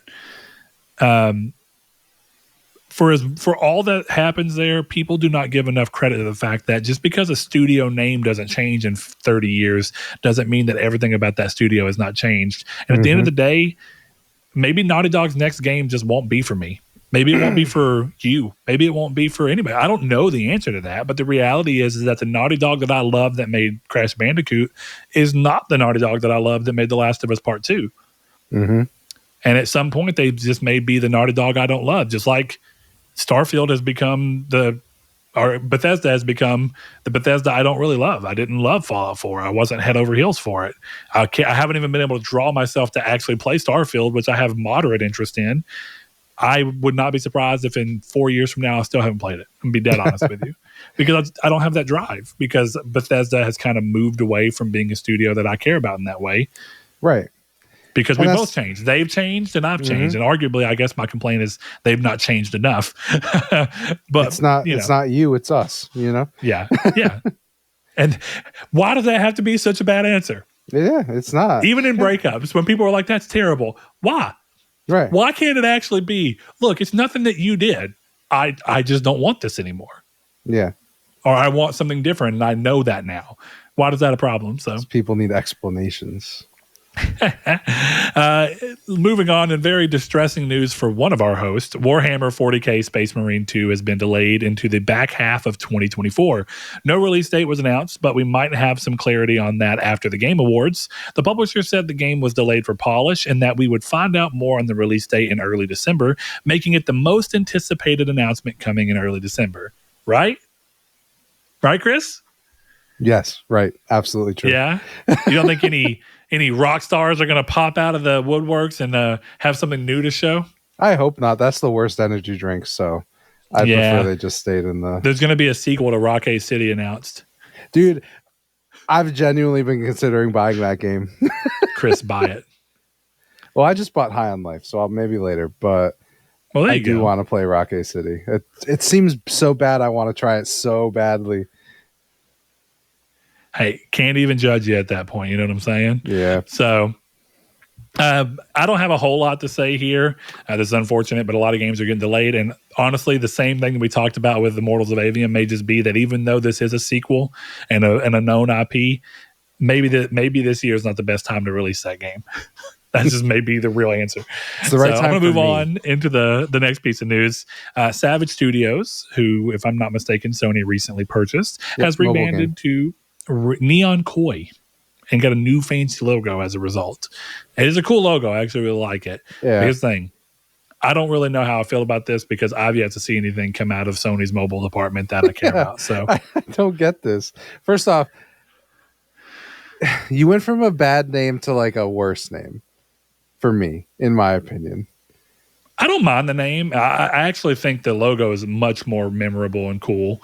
So I'll give them Yeah, it that. is. Yeah. I don't know. I just thought this whole story was weird. That's why I put 1,000 exclamation points next to it. But I'm always surprised when someone gets bought and then rebrands because it's like, well, is the value not in your name to some degree? Right. But maybe not. Maybe it was just in the Imagine tech or the know-how or what. you buy BioWare and you're like, oh, you're going to be EA Edmonton. Enjoy. It's weird. Stupider things have happened. I hate to be the one to. I hate to be the one to tell you that. Got a couple more things here. Vivendi robbed gamers of a potential franchise of Simpsons games. While talking with MinMax hit and run producer John Melchior, revealed that Radical Entertainment was preparing to work on the sequel and other games in that universe for, of course, hit and run, 5 games to be precise. Vivendi bid on the license and were offered a 5-game deal for an undisclosed amount of money. This was turned down by the publisher and they pivoted to games like the classic Buffy the Vampire Slayer. John was as surprised as anyone else, saying that the studio expected to be building a franchise and even dropped that Matt Groening had pitched a medieval game that was to be worked on by Stormfront after they finished their Lord of the Rings title. So this is just one of those interesting pieces of gaming history where what could have been. Yeah. To make it clear, it was not a franchise of hit and run games. It was a Simpsons franchise of video games. Yes. Including they were working on a sequel to Hit and Run as well as other Simpsons games. Yes. Yeah, I think that's good clarification. Right. Yeah. So sucks. Hit and Run's fun. Okay. Hit and Run's fun, but I'm also going to say what might be sacrilege to a lot of people right now. I think it's just it's a fun game. It's fine. I'd rather have a sequel to Crazy Taxi. I'd rather have a sequel to Motor Tune Grand Prix. Okay. Okay, realistically, I'd rather have a sequel. Well, Crazy Taxi is more genre aligned with Hit and Run, so I'll give you that. I'll give you that. So we'll move on, but that's a cool little what if. Couple other things we're going to talk about here. Suicide Squad has popped back up after a lengthy silence. After it was confirmed that it was actually going to be delayed when they tried acting like it wasn't going to happen. This time bearing a new trailer and an announcement for a quote closed alpha tech test, end quote, that runs from November 30th to December 4th. If I'm not mistaken, if you sign up for this, you have to sign an NDA saying that you won't talk about the game, which is not really that surprising. It's just kind of funny that this game was originally supposed to be coming out this year, then wasn't going to be pushed back, and then clearly got pushed back, and now they're just talking about doing an alpha tech test with an NDA. Yeah. I signed up. That brings us to a question that comes from Josh Ayers, one of our longtime patrons, listeners. He says, any interest in Suicide Squad? I signed up for the beta. It may deter me, but I will say I'm there day one for now. Chris, what's your gut on this? We've kind of talked about how Suicide Squad didn't look like what we anticipated, and how that's kind of, painted our excitement for it one way or the other. Where does the new trailer let me ask you, does the new trailer, as well as the fact that it did initially get announced, do anything to change where you were on it? Or are you still kind of rocky on it, or where you at? I'm still rocky on it because I still think the concept is kind of weird. Sure. But the game, it's one of those things where the game looks like a ton of fun and I'm excited to play it. The concept doesn't make sense to me. But the most interesting thing I've seen about this game was someone saying that it's interesting that we're playing in the playground of their dead Superman game. Which, just to clarify, if you take his word for what it is, I saw that Jason Schreier retweeted that and said that there was no actual produced Superman game. Like, it was in various talks of being done, but it never got started. Yeah, I know. It's just interesting to think about. But it is interesting nonetheless, because of where it is. Man, I'll say, Josh, I said it back then. I don't know why a studio that put out the type of games that Rocksteady got popular for would pivot to this type of game. And I know that the answer is probably heavily tied into what the publisher and owner of the IP wants to maximize their things. But the reason I find that to be so weird is because in the same year that we got Hogwarts Legacy, which is in many ways the antithesis of what Suicide Squad is purporting to be. And it's from the same publisher and from a huge IP, and it doesn't really have much opportunity for them to make any kind of money from microtransactions and games as a service stuff. And yet this title, off of the back of one of the best-selling, superhero games of all time with the Arkham Knight, Arkham City, and Arkham Asylum, and ones that were universally celebrated, you're moving toward wanting to make a more games as a service-y type game. I find it weird. I just don't see the connection, and I don't even know if it really was WB pushing them there, because I don't think that a WB that would push Rocksteady to make that type of game wouldn't also push for a Harry Potter game to be as microtransaction friendly as possible. So I'm left wondering, why did this happen? And unfortunately, I think my answer is, as much as I hope it doesn't kill Rocksteady, I don't think this is going to go over the way anyone involved thinks. I would love to be wrong, even if I don't enjoy the game. It does not seem like a type of game that I will enjoy, but time will tell. So, yeah, for me, a lot of stuff would have to change in a very short period of time for me to be excited for this anywhere near day one. But I'm a big fan of Never Say Never. Yeah. And if Chris buys the game, in all honesty, I have no reason other than just other things occupying my time to not go, I'm bored, I could download it and try it. Yeah. The problem with live service games is like you have to have enough people to play it with. And I don't think I'd have 4 people to play this with. And it's one of those things where it's like, the point is this, I can technically play it by myself, but does it feel good to play it by yourself? Maybe, but am I spending $70 on the risk? Probably not. And I look at it, and I think of other games that have kind of tried this and not succeeded. And I wonder if this game pulled back some, because if you look, a lot of people keep saying like it's not a games as a service. It's not, but it's designed so much like one that I don't know what happened when they looked at what happened with Marvel's Avengers and how much it underperformed for Square. And just generally across the gaming sphere, like people enjoyed the game, but it wasn't the thing that anyone would have thought a Marvel's Avengers game would have been from a success story wise, word of mouth wise, anything. Why would they stick with that? And I know that game's not super old, but I mean, Marvel's Avengers came out in what, 20? I believe so. Something around there. Let me see. Okay, it came out in 2020. August of 2020. So right now we're 3 years in. So we learned about it about 2 years after that game.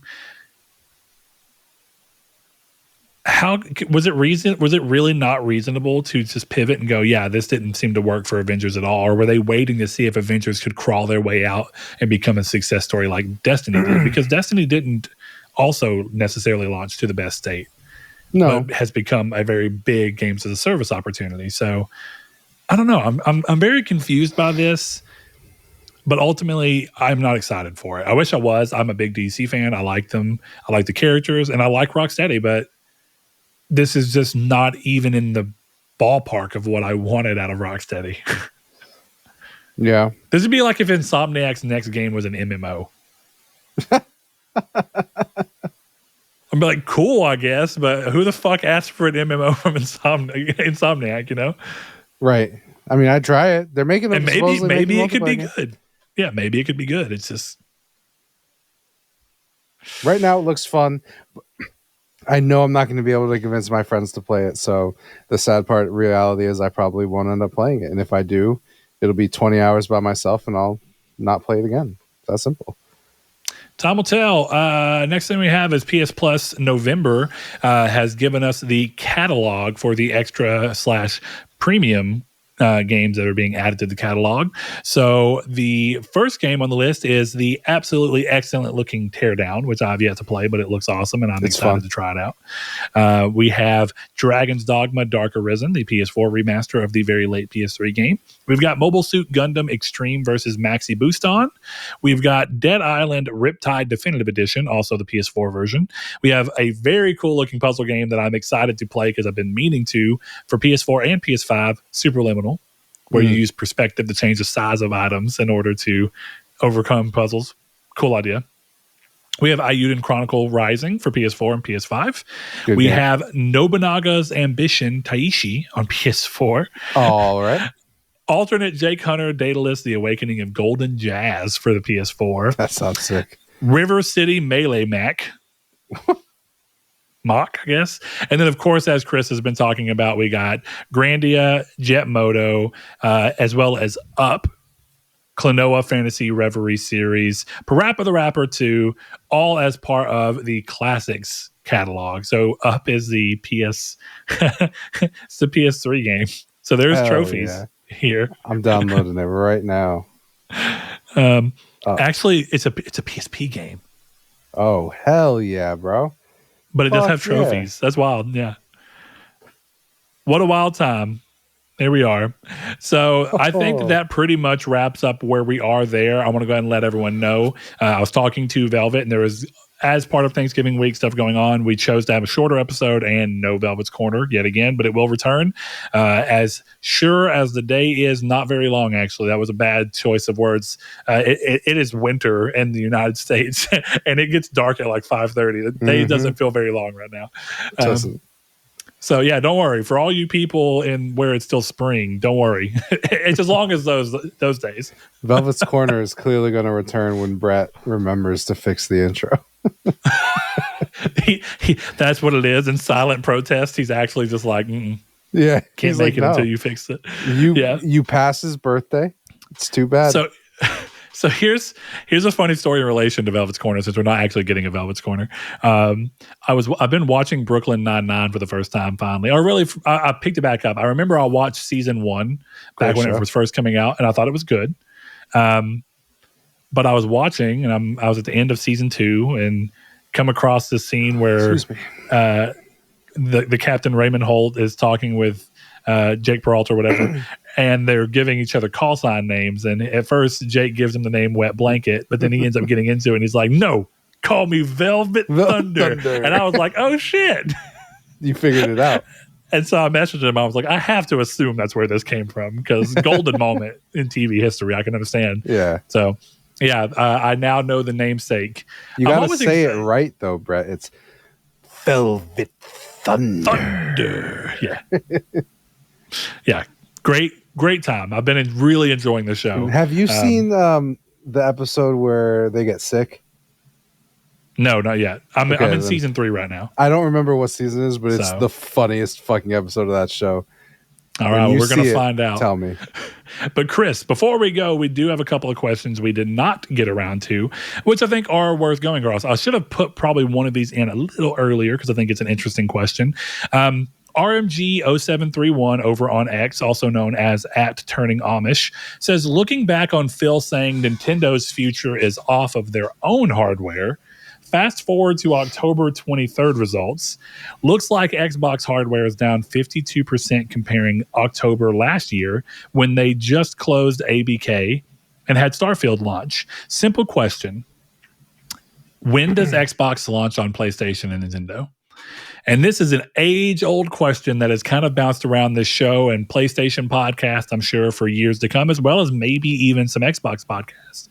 But Chris, I ask you, looking as we tend to do here as people who play all the consoles to some degree, we've been genuinely asking this question. Do you think there's any real movement on this in terms of your answer, or has anything changed as far as you're concerned? Nothing's really changed, but I think the answer here is Phil told those emails told you 2027. So we'll see in 3 years or 4 years. Yeah. Maybe even before then, though, right? Like, it was kind of, even in those emails, it was kind of like, if we can't turn it around by at least 2027. Yeah. So, if it keeps dropping. But one thing that's interesting to state here, right? I just want to make sure we're framing the question from the right standpoint. I think Xbox hardware is down 52%. And you're right. And I think that clearly states that Phil's statement about Nintendo is also very true about Xbox. The future is off of their own hardware. And I think that while they maybe have not outright said that, I think their actions have outright spoken toward that. I don't necessarily know that Xbox hardware being down is going to be the catalyst for moving these things to PlayStation and Nintendo just yet. But if you want my real answer on when, I genuinely think the answer to some degree is what Chris said, until they know for sure that Game Pass isn't going to be working. The answer here is that Xbox launches on PlayStation and Nintendo as soon as PlayStation and Nintendo allow them to put Game Pass on their systems. And the reason that that's such a hard thing to guess is because it is still not clear to anyone involved, or at least for me, but clearly a lot of people, how PlayStation or Nintendo stand to benefit from a subscription service on their system that actively dissuades people from buying games, which is how both of those systems make most of their money. Well, I think it's the answer would be a bespoke first-party only version of Game Pass on those systems. Sure. And I can see that. So then the question is just, does PlayStation still want that? And I almost wonder, have you ever wondered if part of what's going on here is, if it even comes down to that offer, do you think, I think Nintendo's a little different. Nintendo may do it because even though they are competition, they kind of stand separate from PlayStation. Like, Nintendo kind of doesn't super compete with PlayStation. No, Nintendo doesn't, but... Yeah, Nintendo really competes with itself. I don't know really know how to describe it other than that.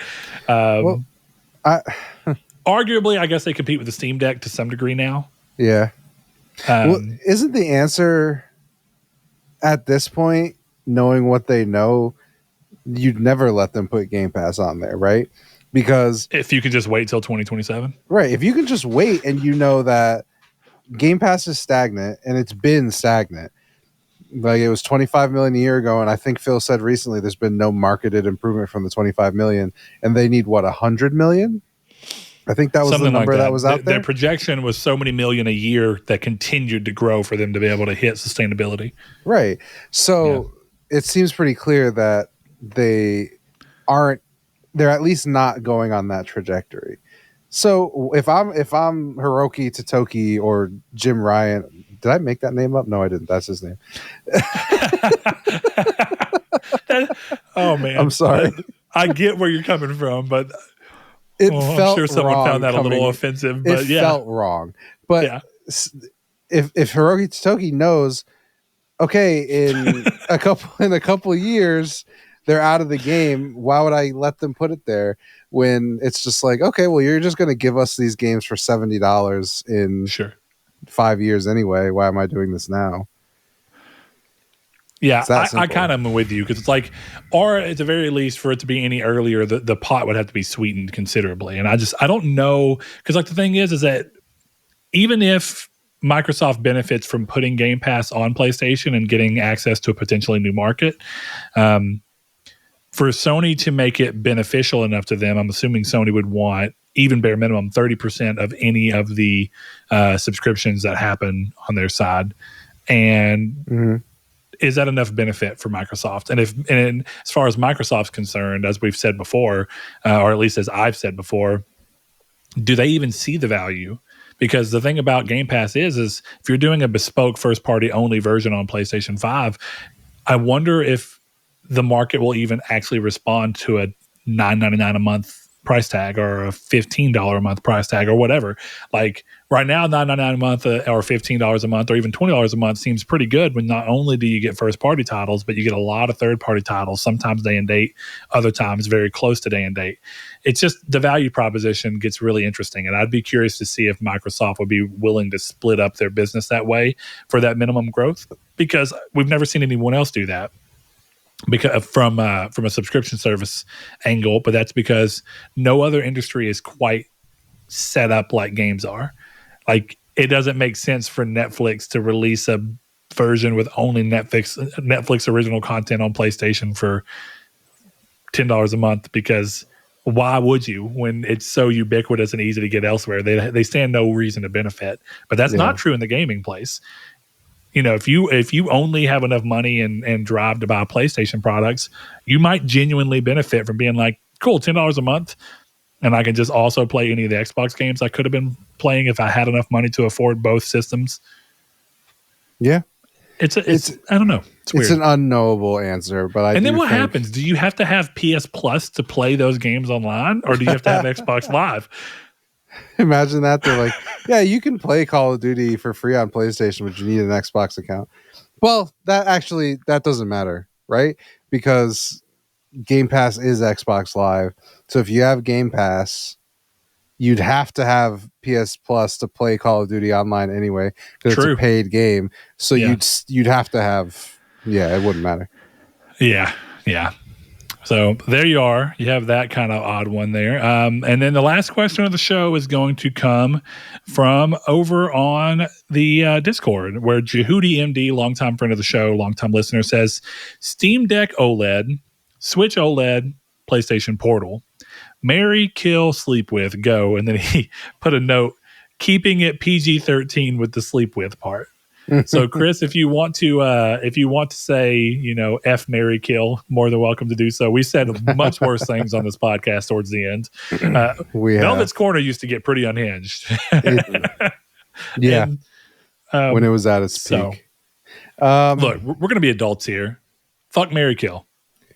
It was what? Switch, Portal. Switch OLED, Steam Deck OLED, PlayStation Portal. Fuck Switch, marry Steam, kill Portal. Interesting. I feel the need to ask. Okay. What is your driving factor for each of those realistically? I think I understand the Portal. I don't think there's much need to question that, because I think it's going to be part of my answer. But what is the driving factor between Switch and Steam Deck, both being handhelds, both being OLEDs, that pushes you one way or the other over each one? Like, you know, if you had to best describe what it was about the Switch, that's more of a hit it. Because that's how I'm thinking, right? The Switch is hit it and quit it in this scenario. The Steam Deck is more like the I want you long term, and then you're just going outside and burying the Portal. Well, so what's happening? You kind of said exactly what I've done with these things. I don't have a Steam Deck, but I've played and beaten 2 games on Switch in the entire time I've had a Switch. So it's literally pick it up, fuck it, and then leave it in a drawer until the next thing comes out that, you know, makes me want to see it again. Might pull your attention. Right. This is a harder question for me because I already suffer from not having enough time to play the games I want. But looking at them, I'm kind of like you. My Switch, I've owned for so long, and I seldom play it. I bought the OLED, and I don't think I've played it in a year. So with that in mind, I think I look at it and think, like, similar to Chris, I've probably beaten 5 or 6 titles on Switch. I think I beat Astral Chain, The Legend of Zelda, Link's Awakening remake. I beat Pokemon X and Y finally, or not X and Y, but Sword and Shield finally, after a long wait. I beat Pokemon Legends Arceus. I beat Monster Hunter. I think that's it. So it's not a very comprehensive list. But here's the thing. Steam Deck sounds so exciting on paper, right? And actually, Saul was talking about getting the OLED, so he's going to have his original Steam Deck, and he talked about selling it to me. And I think I might take him up on it. But I have a hard time seeing myself playing any of these because I just don't think I'm in the mood for this stuff. That's what it comes out like.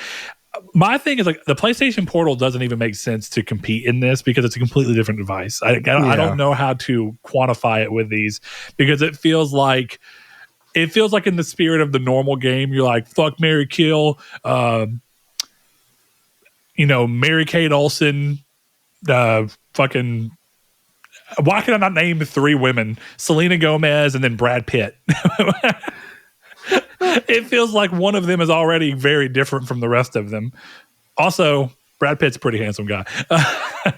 True. Have you seen Bullet Train? No, I'm kidding.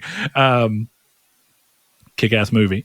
But that's the thing that's weird is it feels like you're like, fuck, marry, kill, and you name like 2 cars and a bicycle. And it's like, what the fuck is the bicycle doing here? Like, it's not the same thing. So, yeah, I think I may agree with you. As much as I don't have enough experience with any of them to really be strong to tell you, but I agree with you, Chris. I'm going to say Steam Deck is what I'd keep. There's a lot more options. Exactly. Switch is going to be the same thing that I never play anyway. and then here's like, if someone gave me a Portal, I would totally keep it and play it. But that's about where I'm at. What do you think it would take? Chris, you at one point said you think you're going to get the Portal. I mean, as the weeks keep going by, how genuinely do you think you might really get the Portal one of these days?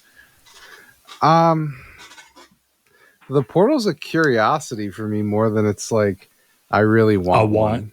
Yeah. Because it's something that I could see myself using, but I don't know how often. Because it's one of those things where, like, the other day, like, I played a little bit of Baldur's Gate while I was using the bathroom. But I've only done that, like, twice. Like, I don't know.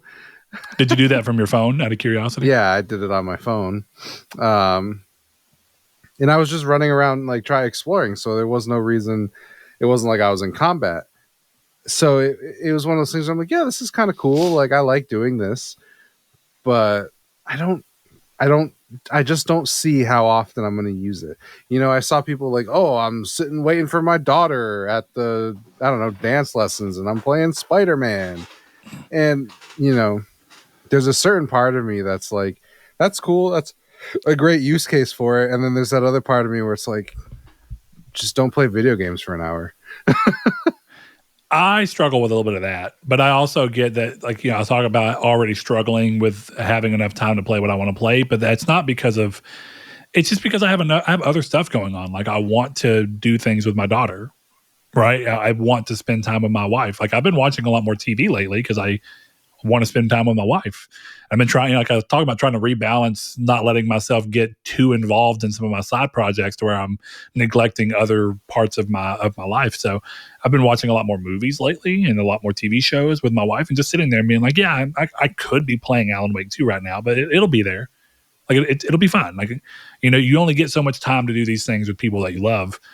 And so I've been appreciating that. But you also only get so much time to create art. You only get so much time to do a lot of things. And as much as I love gaming and it's a very important part of my life, I've gotten to a point where it's like sometimes it's okay to sit there and not, like, I already have this thing where I feel like the odd one out within my friends group, even including my wife, because I have almost zero issue just sitting there in the quiet, waiting for like 10 minutes without touching my phone. Yeah, I can't do that shit. Yeah. And I kind of like it. I'm kind of like, this is nice. I'm not worrying about anything. But like, my wife is constantly on the phone. And like, I was in Wingstop the other day with a friend waiting for food. And the entire time that we were waiting, I was just sitting there looking around and just kind of absorbing the moment. And he would like pull his phone out and like check. I'm like, I'm pretty sure he's messaging his wife that we just saw 3 minutes ago before we left. And he's going to see when we get back. And I'm like, dude, just you just live in the moment, Yeah. I mean, I'm the kind of person who's always listening to a podcast or a YouTube video or something. I can't have time to think. So sitting in silence is scary. I won't act like, I can sleep in silence, no problem or anything like that. But I think what's really interesting is I find that when I'm doing a task that involves me being like concentrated, then I want to listen to something. Like I'll listen to YouTube videos sometimes while I'm driving. Just because I'm like, I can get some information in. I want to learn about World War II prehistory, whatever. And I'm just like, I'm going to learn about this weird thing.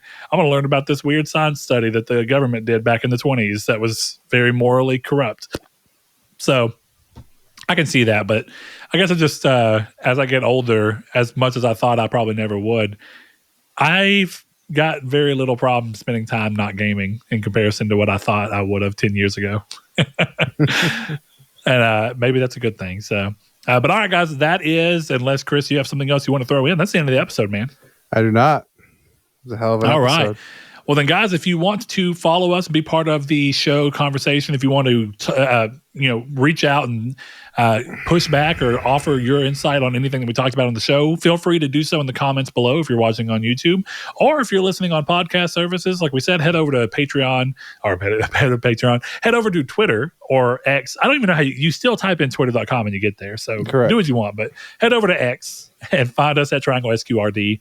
Find us in the Facebook group, Triangle Squared, a PlayStation Podcast, or my favorite, go down in the description below, whether you're watching or listening, and click the link to the Discord that's in the description. Hop in and have some conversations with us. We have a communities take section where you can be part of that discussion. We have a podcast open discussion where we can openly have you guys talk about anything we're talking about in the podcast, offer your opinions, or converse with other people about their thoughts upon them. We'd love to have you over there. But without further ado, we want to shout out all the people who made this show possible by going to patreon.com/Nartech and giving as little as $1 per month. God damn. Woo. God dang. Anyway, we do that by shouting them out at the end of every episode. So without further ado, want to thank Spencer, Brandon Edwards, Alex, Barry Rogers, Stingray X, Easton328, Aztec King, Lecheon69, The Lord Corgi, Bailey Robertson, Mark Schutz, Cypher Primus, Kyle Grimm, Rude Days 93, Kevin Bacon Bits, Danny Biliobos, Jehudi MD, No Fate, Josh Ayers, Derek Porter, Donovan Williams, Matthew Green, and Sean Sanderud. Thanks to each and every one of you. We'll see you next week. Peace. Bitch.